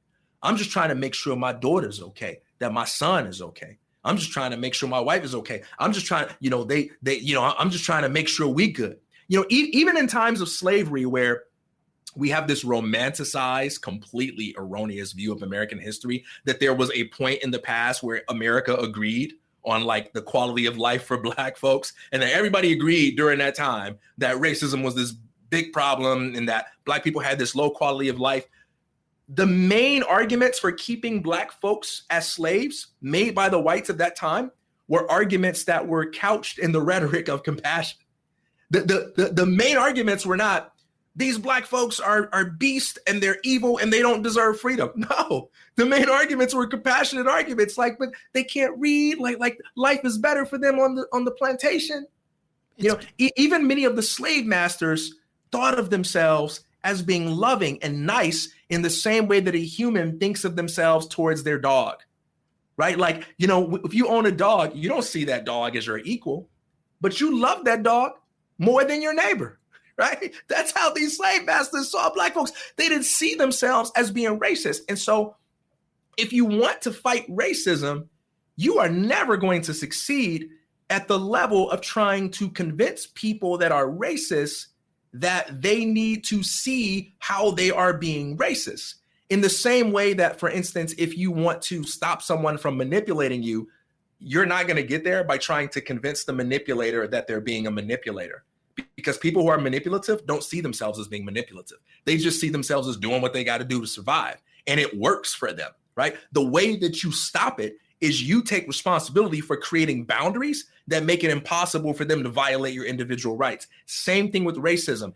I don't care how you feel deep inside your soul. I care about what you actually do. And if what you're actually doing is a violation of my individual rights, let's talk about that. And I'm not going to give you an excuse to wiggle out of the conversation by reminding me that you have an American Express black car and a black dog, and therefore you can't be racist. I don't care. I don't even care about that. I don't care if there's some gooey substance inside your soul called being a racist. I don't care about your ontological state. I care about the actual behavior. If it's a violation of my individual rights, let's put a stop to it. If it's not, then you're just a powerless hater who's irrelevant to me anyway. Go ahead and keep thinking evil thoughts inside the safety of your own head. You're powerless. Yeah. Rhinehold, Harry, do you want to jump in here? Any thoughts? Yeah, I could add a little of that. With TK saying, like, with meeting a racist, I think face to face, I think I've only met two. Okay. And yeah, just two my entire life. One, both of them I considered friends for the longest times, and it just kind of came out of them.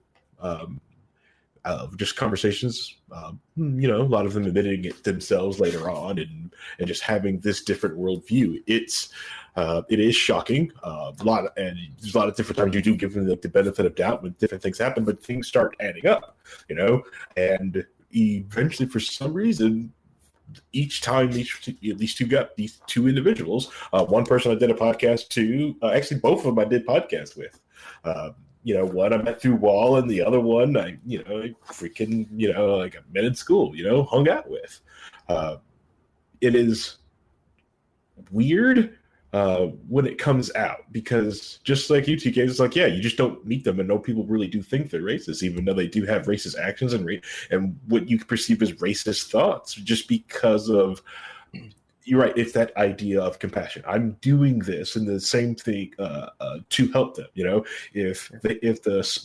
Since the blacks do not read our own property, if we were let them off the plantation, they'd have nowhere else to go, and they would probably die on the street. It'd be terrible. Where would we take them back? And it's so expensive to send them back to Africa as well. So they might as well just stay on the plantation. At least I can give them some type of life. Those were a lot of the different arguments. The other thing is with it, it's a lot of different things that I see as racist here, like a lot of the left-wing talking points, the liberal apartheids of all the things, of where they want these different programs and do different things for the underprivileged or the others, and it's out of compassion, because if we don't educate them with our school system and give them our food and do all these things, well, they'll starve, because I don't know why this is just so hard for those people to have internet access and have IDs and feed their kids and have this single household. They do not see themselves as racist, and this is a racist thought of what they're doing, but it is if you expand upon it, like do you not see what you are doing? Meaning the white savior, the white liberal specifically. I mean, Malcolm X had a whole speech about white liberals and their racism. Yes, yes. And it still permeates today, like especially in Antifa, it's like, wow, if the conspiracy theory that Antifa is just like the children of old KKK members, considering like Oregon is full of old KKK people, that a lot of them aborted the South when the Republicans, abolitionists started taking over the South and went to the Pacific Northwest. That's the flip that people kept talking about. That's the real flip that freaking happened. Yep, look it up. I'm not lying. Look it up. Look it up, please. Get into your whatever internet search machine and watch the move. Watch the move happen. I got to check it out. Well, Yeah. No, and you're not like, I'm a radio guy, so like I hear and I freak out. So like I'm like, I better start talking. So you've been great. We're having a great conversation. So feel free. Go ahead. All right. Yeah, considering you have already obliterated what I do on Friday nights, talking about how I'm not supposed to go and punch down at people at my local bar, for political talk. Go ahead. Yeah, sure. Yeah, so there's an August Wilson play. August Wilson, the great African-American playwright, has been made into a movie starring Viola Davis and Denzel Washington. It's called Fences. And there's a scene where, the son, his father is a very stern, harsh man. And the son is he just wants a hug from his dad, man. Pops is always preaching at him, always giving him a hard time, trying to make a man out of him. And the boy, comes up to his father and he says, Dad, do you like me? And the father says, like you? He says, let me ask you something, son. And I paraphrase. He says, when you wake up every morning, do you have clothes to wear to school? The son said, yes. When you come downstairs and you sit at this table, do you have a hot meal ready to eat? The son says, yes. When you come back home and you get ready to go to sleep, do you have a bed that you can lay in? Son said, yes. Do you feel safe being at home, knowing that nobody's going to come in this house and do anything to you? The son says, yes. The father says, why do you think that is? The son thinks about the point that his father's making, and he guesses the answer, because you like me? And the father laughs to himself, says, it's not because I like you, it's because I'm a man. And as a man, when I say I'm going to do something, I do what I say. I handle my responsibilities. And because you're my son, I honor my commitment to do right by you. And that's what you better worry about in this world. Instead of running around worrying about who likes you and who doesn't like you, the question you ought to ask yourself is, who's doing right by you? Because there are a lot of people out there that don't like you, but they'll do right by you. And there are a lot of people out there who like you and say all the right things, and they won't do right by you. For me, as a voluntarist, doing right by me is respecting my individual rights, point blank, period. It doesn't mean that if you don't want to date me, you have to date me. Doesn't mean that if you don't want to be my friend, you got to be my friend. Doesn't mean you smile at me when I smile at you. That's all nice, but you don't owe me any of that. You don't owe it to hang out with me. But it means honoring my individual rights.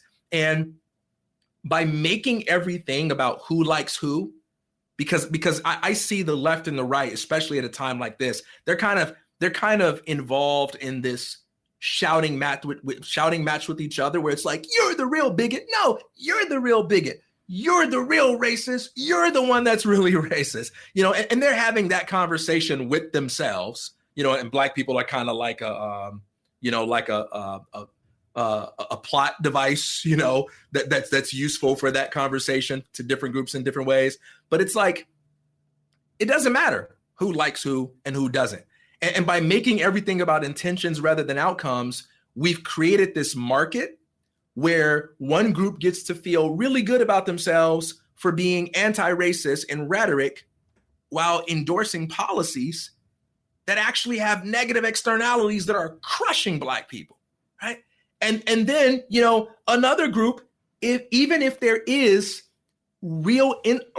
are real instances of people being oppressed systemically through the power of this monopoly on violence that is the state, they don't acknowledge it because they don't have any racist intentions. They don't fight against it because they don't have any racist intentions. I use the phrase system of oppression, and I actually had a conservative tell me, you sound like a liberal. I said, I'm sorry. Can you think of any better phrase for the monopoly of violence that is the state than system of oppression? Because that is what this is. It's a system of oppression, and so you've got some people who, because they don't have any racist intentions, they can't see any instances of this violent mechanism coming down on people and violating their individual rights. And then other people can see it, and they act like it's enough to say the right things, and while endorsing policies and practices that hurt the people they claim to help even more. It's like that movie Get Out. Spoiler alert, just fast forward 2 minutes if you haven't seen the movie yet. But there's a moment where, you have a black guy who's dating a white woman, and they're driving home to see her parents. And, there's a white cop who pulls them over, and the way the cop treats them, the way he treats the white woman versus the black male, it's clear that the cop is kind of like the racist character in the movie. It's clear that he's the guy that's racist. But it turns out that the cop doesn't do them any harm, right? He's kind of a jerk, but he doesn't do them any harm. The guy goes home, he meets the girl's family, and her family, they're all, they're all just like super pro-black. They got respect for black people. The father's like, if I could, I'd vote for Obama a third time. And they just love black folks, right? And the funny thing is, the funny thing is that in the end, again, spoiler alert, the people that are the most dangerous are the ones that claim to be pro-black. It's the people that love black people, so you got to be careful with those intentions, and you got to make this conversation about, what's happening in our world about outcomes, because if you make it about intentions, it lets everybody off the hook. But if you make it about outcomes, it holds everybody accountable to the principles of freedom that we care so much about. And there's a way to do that without pretending like these harsh realities aren't real. So what you're saying is, what I'm hearing you say is that you don't think that we accomplished anything by getting Aunt Jemima off of the syrup bottle and we painted the streets. I mean, that's not good enough. Well, actually, funny enough, I think that's kind of an interesting topic in a different way. Yeah. So, contrary to what many of my fellow capitalists seem to believe, I actually believe that capitalism is nothing more than a giant profit-based virtue signaling system. In other words, when you go to a bar or a restaurant, I don't believe that your bartender or barista is serving you and treating you so nicely because they actually like you. I think what they are giving you is economically incentivized respect. Love is what you get from your mom. Love is what you get from your dad. Hopefully, if you got good parents who care about you. Love is what you get from your spouse or your friends. Economically incentivized respect is what you get from the market. Market doesn't give you love. And the key, however, is that virtue signaling is like acting. A good actor is someone that makes you forget that they're acting. A good actor is someone who can play a villain and they have you really angry at them because you forgot that this is actually just Leonardo DiCaprio you're watching. He doesn't really want to kill anybody. It's just an actor playing a role. A good actor makes you forget all of that and makes you think you're really watching a mean villain, But if you can tell that someone's acting, you don't enjoy the movie anymore. You don't believe it. You don't buy in. In a similar way, businesses are constantly in competition with one another to signal to their customers, we care about you. We care about you. Businesses are always doing that. There is no time where a business is not doing that. All of a business's decisions are oriented around signaling to their customers, we care about you, in a way that their customers will actually buy. And if it comes off as disingenuous, it won't work, and the customers will call their bluff. So you got to do it really well. And that's exceptionally difficult to do. Anybody that's tried to run a business, tried to start a business understands that. So what I'm seeing right now, as much as everybody's debating this and they see it as a culture war, I actually see a move like what you pointed out as a win for capitalism. even though the capitalists are the ones that are crying about this the most, because the capitalists look at this as like, oh, it's a loss at the hands of political correctness and so forth. I actually think it's a win for capitalism, and here's why. The number one objection that people make to free markets, if you've ever had a conversation with people about the power of free markets, what they will do is they will present to you some kind of scenario where there's the poor old lady who can't pay her bills. There's the person who can't get a job because everybody's a bigot. Here's somebody that's just trying to live a happy life and the free market doesn't look out for them. Therefore, we need some kind of policy that's going to add just a little bit, enough of coercion to kind of make people do the right thing. And the free market advocate is always in the difficult position of trying to show that the free market system is capable of coordinating things in a much better way than central planning. And it is the best tool for resolving conflicts with people. And I think what we're witnessing is an example of the free market at work trying to sort it out. So you have a bunch of businesses that are super afraid of looking racist. This is an interesting position, right? Because make no mistake about it, these businesses are concerned about their bottom line. That's what they care about. They care about their own self-interest, okay? This is not like some Christ-like, Buddha-like compassion that they're all of a sudden expressing. No, they care about their money. And they know that the perception of being racist is not very good for business. The perception of being anti-racist is good for business. So they're desperately bending over backwards out of fear to try to signal to Black people, we're not racist. Please don't look at us as racist. Okay, we'll listen to the argument that you made 10 years ago when we told you that you were the real racist when you guys complained about Aunt Jemima. We'll take it off the shelf now. What, you don't want to see the Confederate flag? Okay. Anything other than seeing racist. So we'll take that down. It doesn't mean that they're making the right decision, but it means that the market is doing exactly what markets do. The market is testing the limits of what the right balance is between making the customers you're afraid of losing feel comfortable doing business with you and not ticking off the customers you already had too much to where you lose them too. And the market is doing 10 times of a better job than any central planning could do. Like, check this out as an example, and I'll shut up. Think about the Starbucks incident that happened maybe I think it might have been 2-3 years ago. You had these two Black guys, might have been longer, I don't know. You had those two Black guys who go into Starbucks, and I think they were maybe they were waiting on each other, whatever it was, there was some kind of misunderstanding. And the police were called, right? And there was an incident, non-violent incident, where these guys complained, they were upset about it, and there was this big debate about it being, was this a racist thing, whatever. There are a few predictable things that happen. First, the country did what it always does when there's a debate about race. It split right down the middle, with some people saying this was about race, and some people saying, no, the fact that you're making it about race is really the problem in this country. That's predictable. That's always going to happen when somebody says that racism exists. Whether it's really about race or not, that will always happen. That's totally predictable. The second thing that happened is the agents of the state did what agents of the state do. They did exactly what they're incentivized to do. They said, well, we'll do an internal investigation.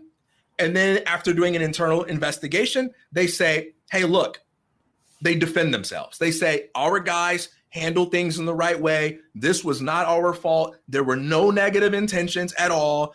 Our guys took the call and they did their job. They followed the protocol. It's unfortunate that things happen this way, but we didn't do anything wrong. And there was no malintent. And as an entrepreneur, I laugh to myself and I go, I wish I had the luxury of talking to my customers like that when they're unsatisfied. I wish I had the luxury of ever staying in business by treating my customers like that.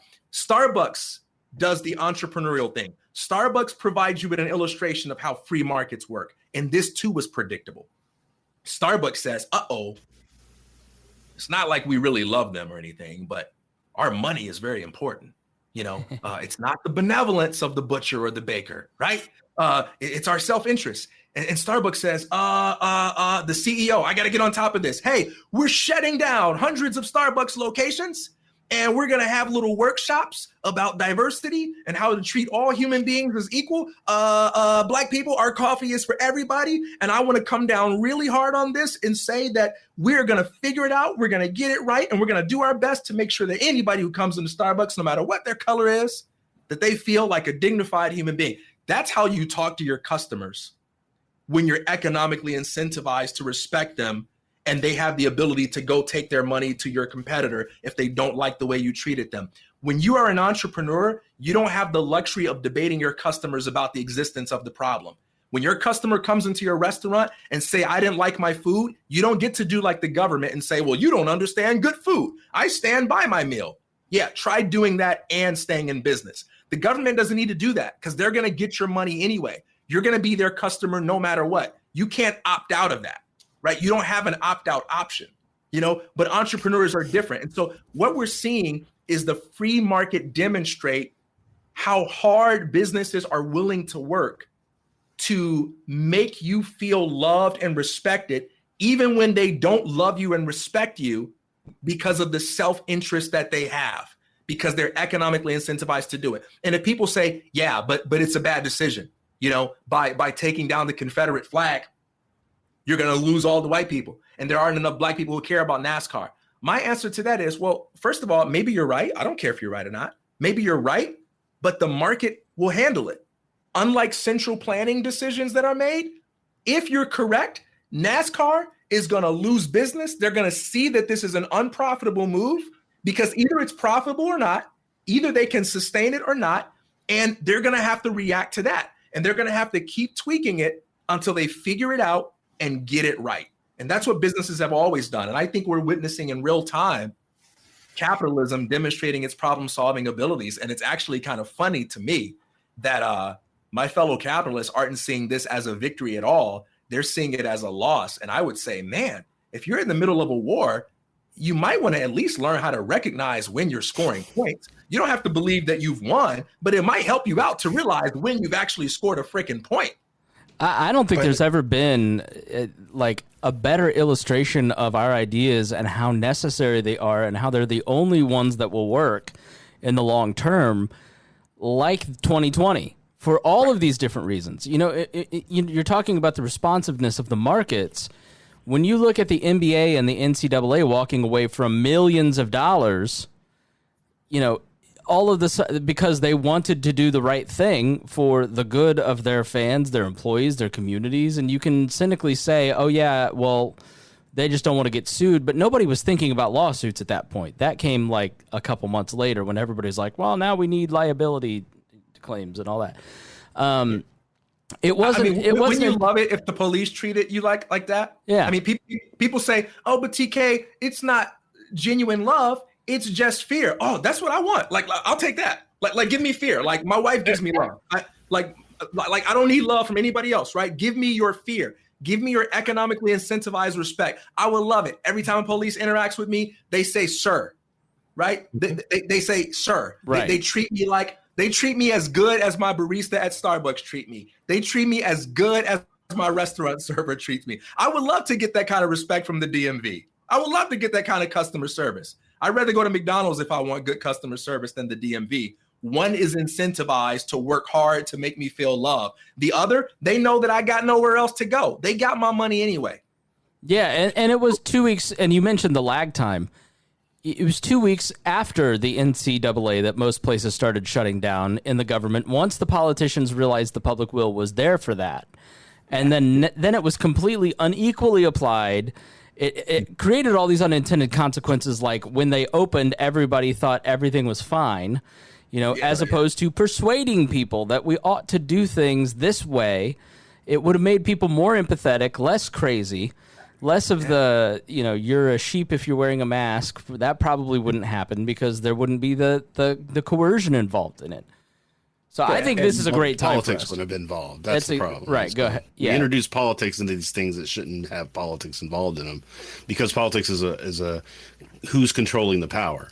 Well, let's not give the people the power to begin with, and we don't have to worry about who's controlling the power. When you talk about the free market fixing things and finding its way and pushing and pulling at the seams of everything, that's kind of how I explain society as well, because society has been doing that and plodding through that for the entirety of history. What's possible, what's not possible, who's doing this, who's doing that, and eventually the people in something like what we're doing are going to come up with a better solution than if a king was sitting there telling people how it's going to be. Because you may get a good king, you may get a bad king. I mean, if we go back to the example of the Bible, there was King Solomon, there was King David, right? But then there was, look at Herod and all the other people who were called out in the Bible for being in power and completely misusing it. So you can't find a better solution in the economic world as you can capitalism. I mean, I think the old saying is that capitalism is the worst economic system we've ever come up with, except for all the others. Right.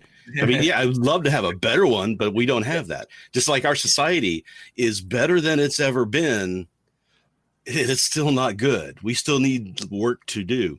We're making that work. We're moving towards that end goal, but it's not going to be a perfectly planned out way of getting there, because that's not how it works. That's not how you get there the best way. You get there the best way by letting human interactions take care of it, and self-interest and caring and empathy and all of that stuff goes into it. I mean, there are businesses who are doing the right thing, as it were, because they really care, but then there's some that don't. It doesn't really matter at that point. We're getting there because the society wants that, and they're getting rewarded for it. And if you have a society moving that way, that's going to be better than any central planning. Yeah. Can you imagine you're talking to someone who says, hey, look, lots of black people are really offended by the Confederate flag. They're really offended by Aunt Jemima. We should pass a law forbidding any businesses from selling products that are offensive to certain groups of people. There ain't a capitalist in the world that wouldn't lose their minds at the sound of that proposal, right? And what would the capitalists say? The capitalists would respond by saying, look, if you give that power to government, you can't take it away. And you might enjoy them having that power as long as the people who are using it for the things that offend you. But what happens when there are different people in power and there's a different group that's offended and it's a product that you like, and now they're taking that from the shelves? You don't want to give that power to government to be able to make those kinds of decisions. Let the free market handle it. Let businesses decide how they want to listen to what their customers are saying, what products they do and don't want to sell, and then you can vote with your dollars, right? That's what they would say. And yet, that's what's happening right now. When a company is like, we're pulling Aunt Jemima off the shelf, that's what's happening. And you certainly have the right to disagree with people's businesses practices. I mean, that's always been true. You can walk into a Fridays, open up a menu and say, I think the dessert choices are stupid. You guys aren't going to last. Sure. Or the we example, can always do that. Yeah. Or the example of QAnon has been banned from Twitter, for instance. We get mad at these social media companies, but it is their business. Yeah. Well, I at least the difference there is that I don't think Twitter is trying to solve a problem that their customers are complaining about. I think the reason people criticize Twitter is because Twitter is actually trying to influence the political tide with their choices. At least that's how I see it. I don't see any customers on Twitter being like, these guys on Q are ruining my Twitter experience. Most people are ignoring that. That's right. A very fringe thing. Most people don't even take that seriously. But at least but you're right. They do have they do and should have the right to do what they want, and that creates a market for competitors to come in. And if people want it differently, let's go with some alternative social media. I like to use a BSV social media site called Twitch, where you don't have a lot of that censorship. You don't have any of that stuff. You get to write stuff on the blockchain. I like to hang out in that space. So anyway, all I was saying about these businesses is that they are now in the process of doing the very things that we normally promise to socialists that the free market can do.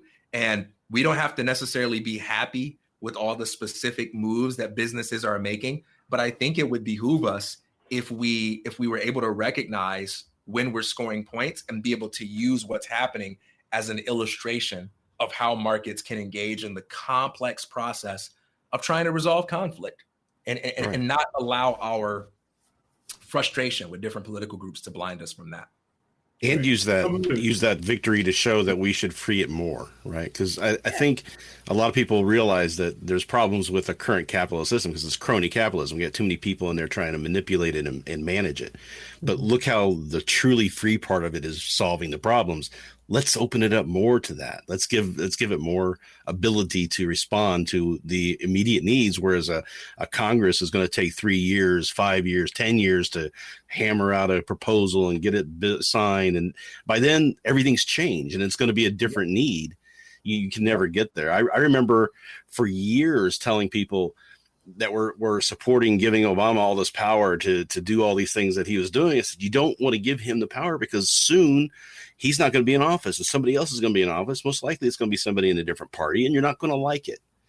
Yeah. And that happened. And I sat there waiting for the realization of the left to come and say, oh, we really messed up. We should never have given that position that much power. We should definitely fight against doing that in the future. They haven't learned a lesson. They're not learning the lesson because they're still pulling people by strings with fear. Yeah. Right. So they don't let people make that realization on their own. They prevent it because they know that's their downfall as soon as they do. Yeah. The other thing what the government has been doing, right? So the whole idea that you give them an inch, they take a mile. Everyone was totally for the smoking ban when the government put the smoking ban. Those same rules in the health departments that they used to enforce the smoking ban, they're doing for this whole mask ban thing. Yes, we're going to use the same system and the same fine structure for the smoking ban is being used for the mask. That's how they're enforcing it. The same enforcement structure, the same fines, and the same powers. Because everyone wanted we got to stop smoking in bars. We couldn't let people just do this voluntarily. Oh, here it goes. All these people we kept telling you, hey, you give this power to government to ban smoking. This is what they're going to do with it. That'll never happen. Well, here we are.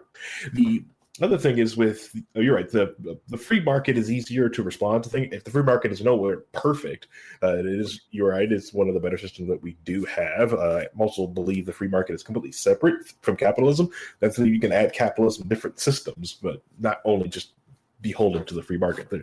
To me, they're two separate things. I need to hear how you define it, but we can come back to that. Yeah. Okay.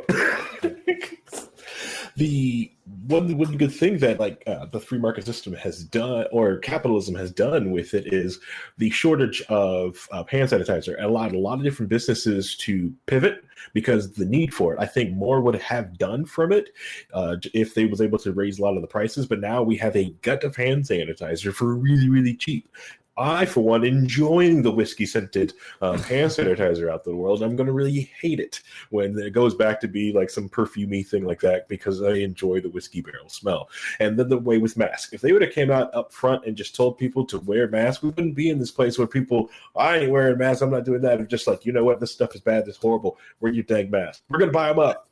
Yes, you are. And we're going to have factories spread up and just start making tons of them because people need them. The demand is going to be there. And so people are going to want to buy masks. And if we're able to raise the prices on these masks, guess what? You can't hoard them. They're too expensive. Or if you want to hoard them, good, hoard them. Cool. You just bought 5 machines because you wanted to have 5 boxes of masks. Now I can make 5 machines doing this. And with the price of masks going up, then other businesses need to pivot, because the business we came up with a way to pivot to make masks, but it was some of it's not profitable if masks aren't at a certain price. So we can only do it if we can only charge this certain price for it. So which shameless plug, if you want masks provided by Harry's company, you can go to wearelibertarians.com and go to the store, and we sell 10 packs for your homeschool family needs.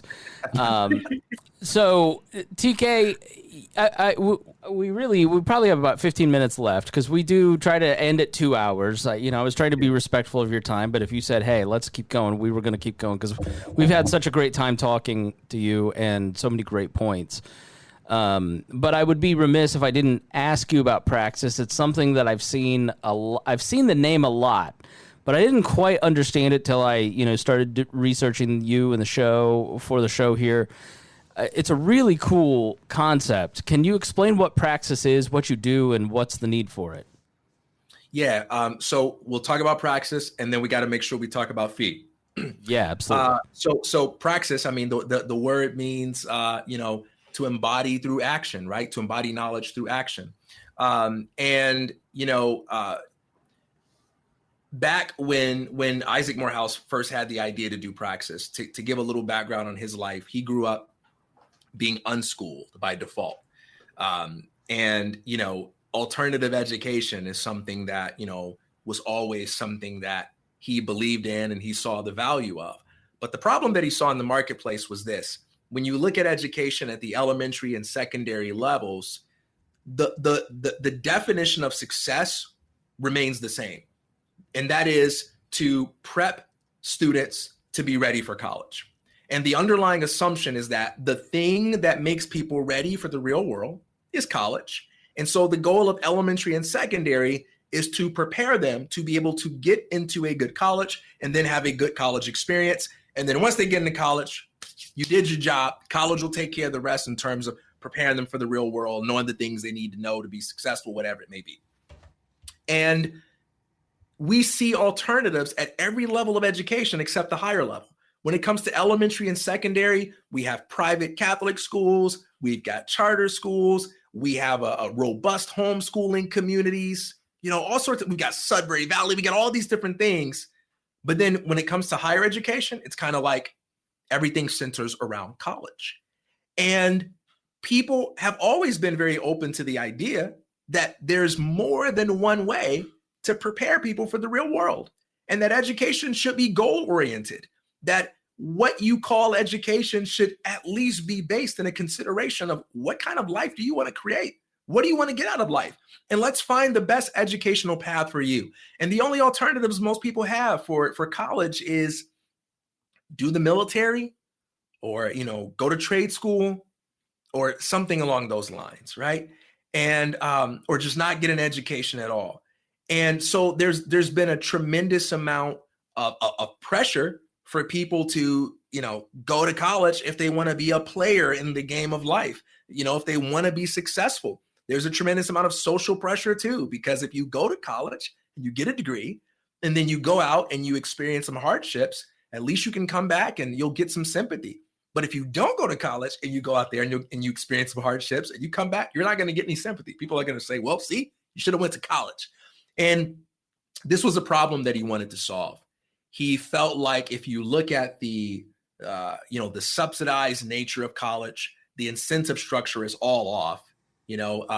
I think there is far more opportunity than what is capitalized upon for libertarians and voluntarians to criticize the subsidized nature of this institution and how it just gets the incentives all wrong and how that hurts the quality of education for our students. So if you really care about college and you really are passionate about college, you should fight for a world where colleges have to earn every dime and they have to compete in the marketplace like any other business, and they have to be a freaking slave to the customer, just like anybody else that wants to stay in business, right? But anyway, he wanted to create an alternative that had a more efficient way to help people develop the skills that they needed to not only create wealth in the marketplace, but to become hireable and indispensable, to create the kind of mindset and skill set that would allow them to take charge of their careers, to not only launch it, but to take charge of it along the way. And so Praxis was born out of that desire. You can sit back and hope that you get the right person in office who will come along and change the system the way you want to see it change, or you can just implement an entrepreneurial theory of social change and say, why don't we just build the world in the way that we want to see it? And that was his vision. And, I've been a close friend of his for many years. So whenever either one of us would have a creative idea, we'd share it with each other and just brainstorm together. And when he shared that idea with me about Praxis, I had a lot of questions. I didn't quite get it at first, but he's my friend and I kept asking questions about it. Then I decided to help him out with a few aspects of getting it off the ground. And after working with him on it for a while, I said, you know what, man, I think this is something special.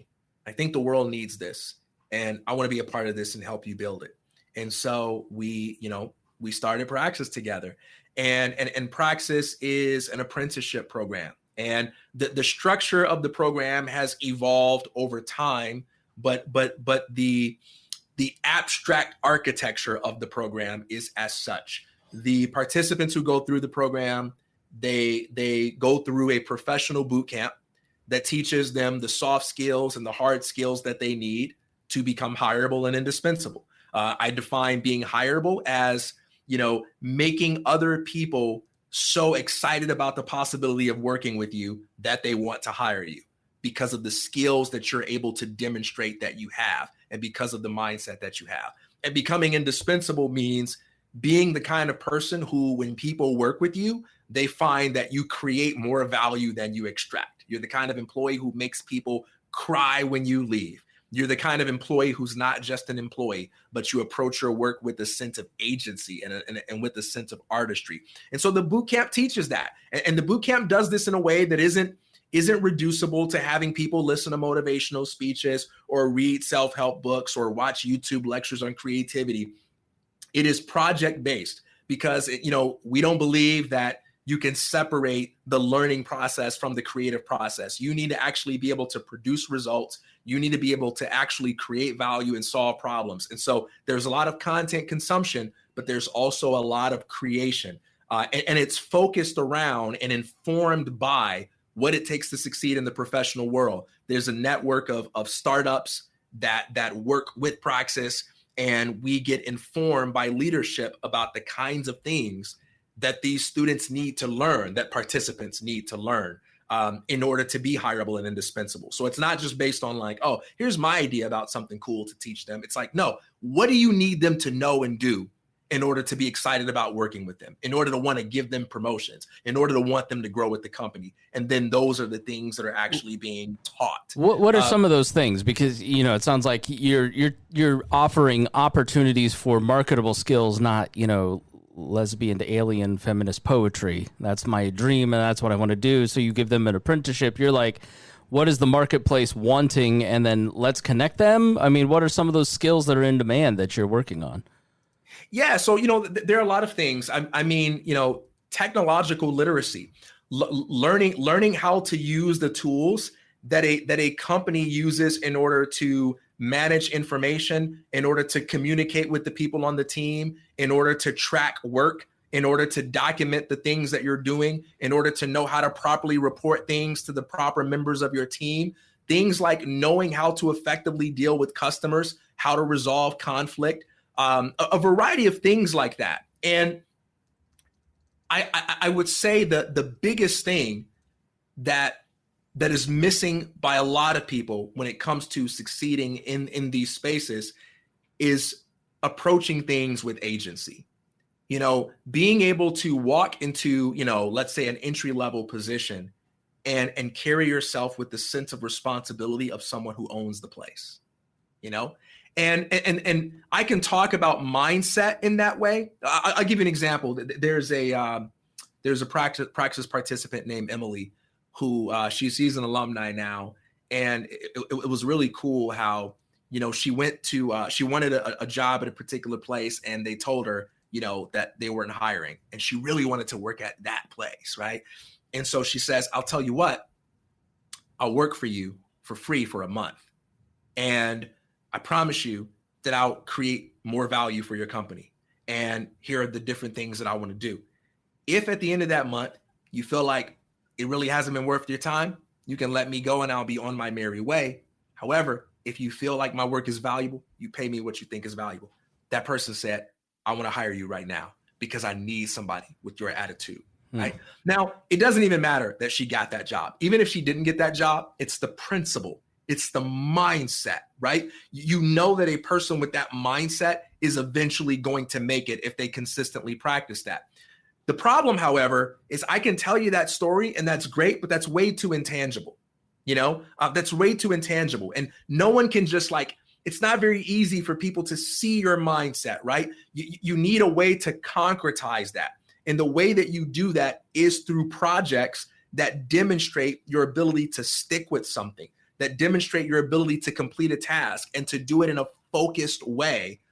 So what a lot of our participants do is they will take projects that are recommended by these companies, and they'll actually complete them and build up their portfolio so that when they describe themselves as having these skills and having these attitudes, they can say, watch me signal it, and they can point you to a concrete project where they actually demonstrate those abilities. And so those are the things that we teach, not only how to cultivate the right mindset, but how to funnel that into something that isn't so abstract so that people can see what that mindset is like in action. Because everybody says they're creative.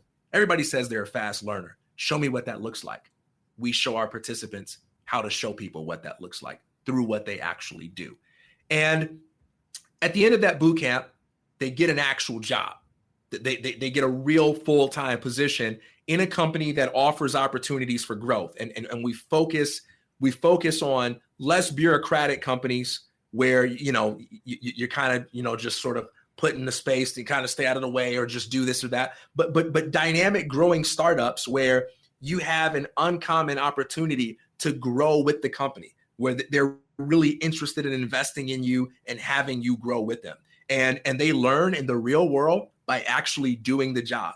Because at the end of the day, if the risk involved in the learning process aren't real, the rewards won't be real either. Incentives matter. And so we structure education in a way that gets the incentives right by shifting the learning from being classroom oriented to being market oriented, where you're actually working with real customers who, when they get mad at you, are for real. They're not fake mad. It's real. So how does FEE fit into this? And tell us what FEE is for those who don't know. It's a great organization, great website. I visit it every day. But what role do they play in this? Yeah, oldest think tank, free market think tank in the country. FEE is 75 years old, Foundation for Economic Education. So when I first co-founded Praxis about 6 years ago, I was giving a talk about entrepreneurship at, I believe it was Penn. There was like some conference there, and there was someone from FEE there who was in the auditorium at that time and said, "Hey, I would love for you to come give a talk about that topic to the students at one of our workshops." I hadn't heard of FEE at that time. And he told me about the workshops and everything. And I said, sure, that's cool. And I went to the workshop and I absolutely loved it. It was at Chapman University in Orange County. And I talked with the students about different aspects of entrepreneurship and economics and so forth. And it was so fun working with those students. And so every year from that point on, I would do different talks or lectures with FEE. I was an adjunct faculty member for the entire time. And then about a year and a half ago, I went to Larry Reed and I said, Larry, I love working with FEE. And I really love being in this context where I'm talking to excited college students, high school students about how economics and entrepreneurship can transform their lives. But there's one thing that bothers me. When I look into these audiences, I hardly see any Black people. And I want to change that. For whatever reason, we're not successfully connecting with an audience that I deeply care about, that I think would benefit from hearing what we're offering. But I also think we would benefit from hearing what they're offering, And, one of my mantras is Black dreams keep me awake at night. I have a special place in my heart for seeing young Black Americans believe in their potential, recognize and embrace their possibilities, and achieve economic self-sufficiency and self-empowerment. There's nothing I care about more than that in terms of my personal legacy. And I believe that FEE has the team and the spirit and the history to be able to make that happen, and I stepped on as a director of entrepreneurial education to work towards that end. And so my project is called The Revolution of One. It consists of a podcast and other media content. Like I do 3 live streams a week. I have a podcast that I do, a video podcast in studio, blog posts, and also customized workshops for different schools, churches, and other communities.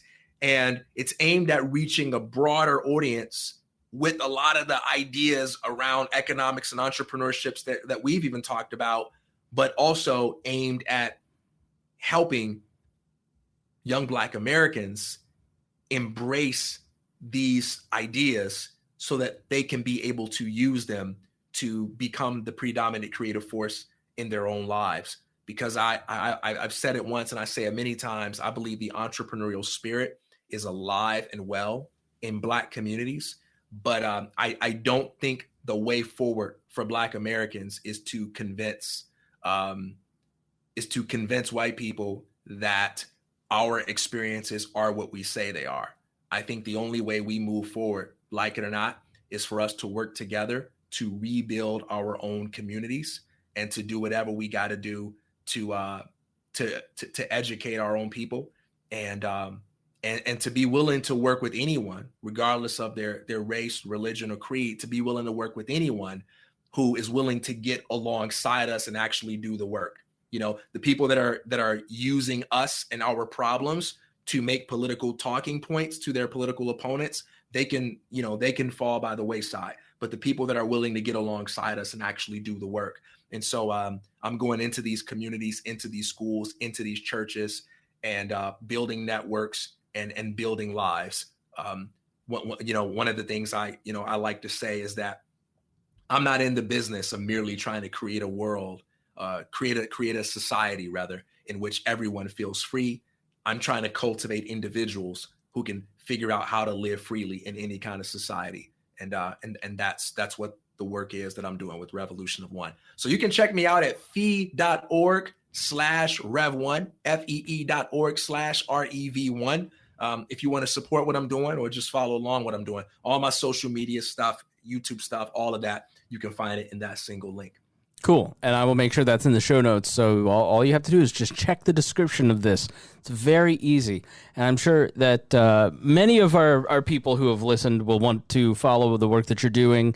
And if we can be of help in any way in your efforts, then we are at your service and ready to help. And just let us know what you need. And if we can come back, if you'd like to come back, I'd love to talk more about I just picked up this Cato book called The Inclusive Economy, and basically, here's a way forward, and that's an idea because, as we talk about, one of the things I host the public affairs show on a local radio station, and it's as I talk to local nonprofits, what I find is that a lot of the work is connecting people who are of privilege with people who have one organization just helps people fill out college applications. And it's not like a race-based thing. It's an economic-based income thing because most people have no clue how to go to college. And so they recognized here in Indianapolis that people in lower socioeconomic ladders have no idea how to fill out college applications. And so that that seems easy, but that one step just has such a profound effect on our community, on those lives and things like that. So I'm always looking for, how can we at Wall, make people aware of whatever opportunities that there may be we have the ability to share some of what we have, you know what I mean? Like, I think I was raised in a very privileged place, with good income. And I look at it and I go, I talk to people who didn't grow up the way I grew up, and how can I help them? And so a lot of our audience is ready and willing. So what are there some ways that people can get involved in your work? Is there, fundraising or inviting you to come to speak? How can people do that? All of the above. Yeah. So one, if you want to support the work I'm doing, one level at which you can do that doesn't cost you any money. Share my stuff, promote my stuff, right? Share a video on social media, retweet my stuff, tell a friend about me, send people to my website. The more people who know about, the work that I'm trying to do, the more you put me at an advantage in terms of making the connections that I'm trying to make or exposing people to the things I want them to see. As an example, you take my podcast.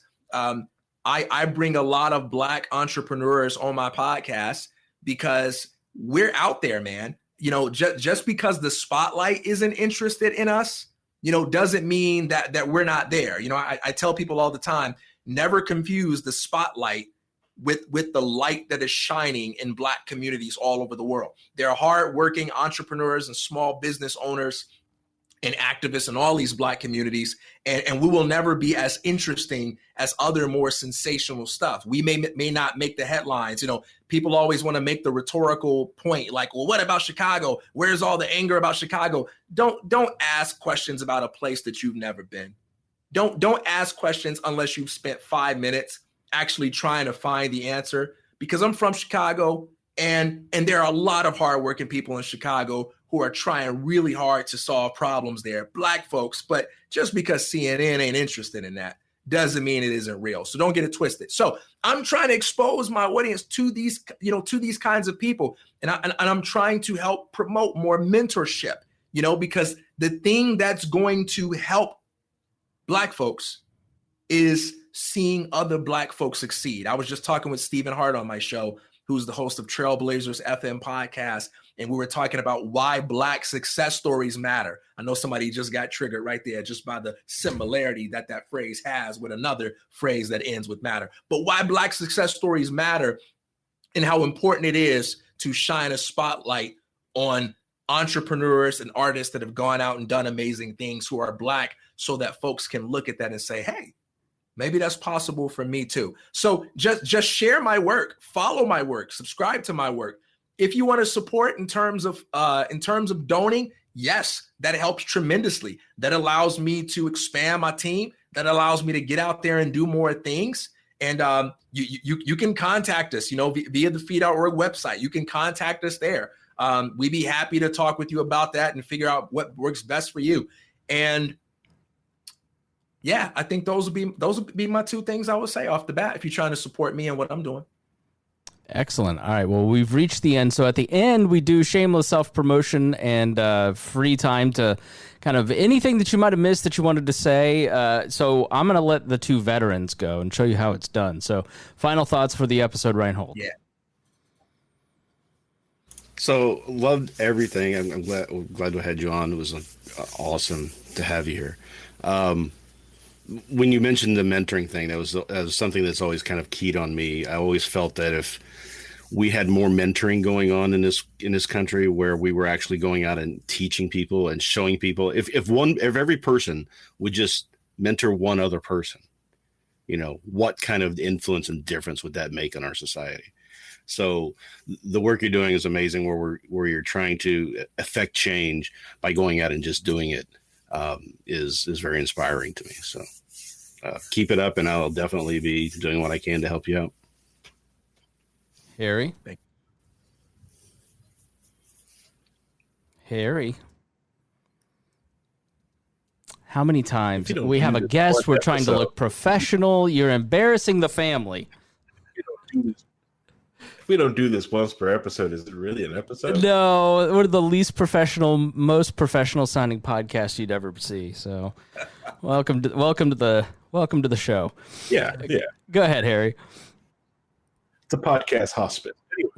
Anyway, I am happy to excited to see the work that Praxis has done. I remember reading about it like in its infancy, because I found it very interesting, because actually it's how a lot of my friends, they learn better just by being mentored and actually just doing work. That was a lot of the program, the internship program that I went through in high school was more of a learn by doing. You know, it's like, all right, we're not going to just sit through you in the room. You're actually going to build a network. You're going to have to make sure this network works, and you have to maintain it. Go ahead. And we're just freshmen in high school. Like, all right, fine. You're going to give us all this expensive Cisco equipment for this company? Sure, we'll do this. This will be fun. You know, and it has helped, because a lot of the skills that I go through, and even when I went to college, a lot of which I thought was just basic knowledge and networking and stuff that I've done, that both was like, never touched it, never even seen it, and they basically just got it just from a book, and this is how they're learning, and college is supposed to teach it. I'm just like, yeah, this is boring. Now the college is boring for me. So I'm excited to hear that Praxis is moving on, and I would love to have you back on to talk more about Praxis, especially even now that all these people have their high school kids at home, and they're actually seeing their kids, and like, come on, if you've been stuck at home for this long, you could probably get out of high school if you've been sitting at home for the last 4 or 6 months. How long hard it is to get your GED and get rid out, especially if you're a junior or sophomore. Do the test, or what did you really learn, and what are you really doing?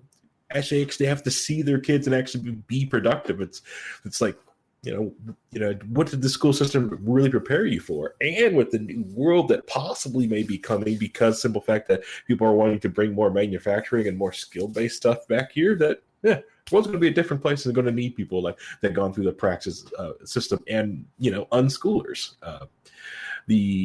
My last other topic I'm going to bring up is the one thing that I thought completely off topic. I'm going to come over here to left field and grab something and bring it over here. I want to talk about Machin Nawaz. He was doing his hunger strike this week to bring attention about the Chinese Uyghur movement. If you have not watched the drone footage of what is happening to the Uyghur Muslims in China, that after this podcast, please go watch that drone footage and watch the shocking atrocities that are happening over in China right now. A lot of people like to point it at Trump and said, this is what you would be doing during Nazi Germany. No, stop that. This is what you would be doing. This is the China is right now is literally being the Nazi party of putting people on trains and pushing people off. So yeah, that's my rant. Well, final thoughts from Harry's mom. Our show needs to be a homework assignment for high school children. And then also keep your gun license. That's all I have to say. So were there comments coming in all throughout this thing? Oh yeah. We, followed Larry Brown. We've got somebody was promoting. We were out there promoting you too. So yeah, it's this. I don't know if you've ever used StreamYard, but this is an absolutely great. Money, great point. There is one who this gentleman had a lot of great points, but I'm going to let you read his username, but I'm not going to say it out loud. All right, let me read it. What I mean by that is the guy. Hold on, wait. Was there something? It's just his username was a little offensive, but he's. I want to read the comment. Hold on, let me see. He had one really good one that. I know his comment's really good, but it's like, how do I bring it up? Can't pop that up there because he's using the C word. All right, so I got it. Seville. What I mean by that is the guy didn't have to bake the cake. It was his choice. Some people just won't shop there and he'd lose business. We don't need the government to force things. Bake the cake. Yeah. I got the damn cake. So yeah, we got a lot of comments. So oh man, I wish I'd be curious. I'd be curious to see. Yeah. Okay. Yeah. So Jackie says, great show. Yeah. So there's all kinds of comments. If you want to go back and read on the various platforms that we're broadcasting to, but we've come to the point where one more time, tell people where they can follow you, but give us your final thoughts. Sum all this up.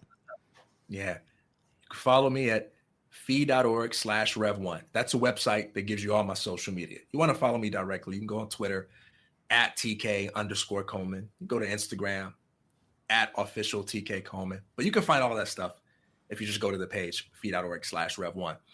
Final thoughts. There are two fundamentally different ways that you can approach changing the world. The way of conversion and the way of subversion. The way of conversion is you treat the problem with the world as if there are just too many people who believe the wrong things. And what we have to do is we've got to argue those people into the right way of seeing things. And if we can just argue enough people into the right way of seeing things, then we'll win because they'll do the right things, like maybe vote for the right people or whatever it may be.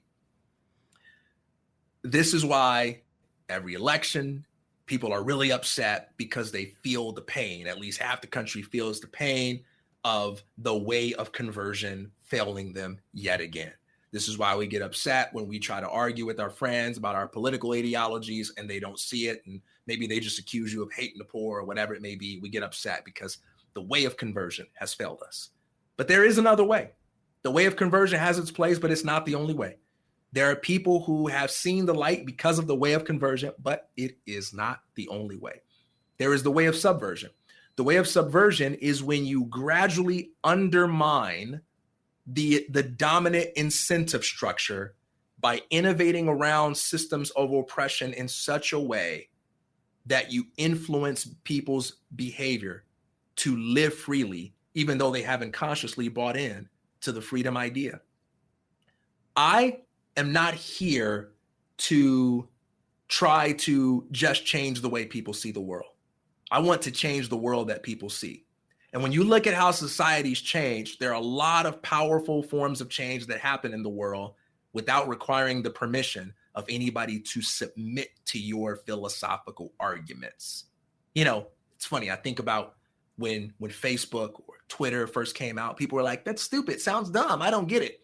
Try to argue family and friends into it. Sounds dumb. I don't get it. Sounds stupid. When I think about Uber, first brought it up to people, I don't really get it. Sounds stupid. It just sounds like a taxi ride, but a serial killer could take me for a ride and nobody know where I'm at. Now, everybody's on Facebook. Everybody's using Twitter. Everybody's using Uber. Is it because we had a mass conversion experience where everyone finally saw the philosophical light? No, that's not why it happened. It happened because innovators and entrepreneurs and pragmatists worked day in and day out to create a product, to create a service, to create a tool that was so useful to people that in spite of their beliefs, they started to use it anyway, and the network effects began to take off. I think many of us who love the idea of freedom, we limit ourselves and we put ourselves in positions to always be discouraged because we limit our power to changing the way people see the world, and we overlook the power that we have to change the world that people see. And this is what the entrepreneur brings to the discussion. No matter what the system is, no matter how oppressive it is, there will always be an element of human creativity. And if we can place faith in that element, we can trust in that element, we can commit ourselves to that element in season and out of season, we can move the needle in the direction of freedom. Some people accuse me of being an optimist for believing that. I'm not an optimist. I'm a pessimist about the right things. I can't place faith in what a lot of people out there place faith in. I just can't bring myself to a position where I can have such an optimistic faith that all we got to do is get the right person in office and everything is going to be okay. I just will never have enough faith for that. I'm just not that optimistic. I side with Milton Friedman here. The solution is not to get a good person to run the system. The solution is to create a system that incentivizes even the bad person to do the right thing. I don't want a world of good individuals. I don't have faith that I'm going to create that kind of world. I want a world with good incentives. And that's something that we can all contribute to creating, even if we feel like we're losing arguments with people who are too stubborn. That's it. All right, TK Coleman, thank you so much for joining us. We have greatly enjoyed this. The audience has been writing in saying how much they've enjoyed it, and we really appreciate your time, and we definitely want to have you back again. And we just can't thank you enough. I mean, I think you have given words to the way that a lot of people feel, and that's incredibly valuable. And we thank you for it. I appreciate you all having me on the show. Absolutely. Thank you so much for joining us here on We Are Libertarians. We will talk to you again next week.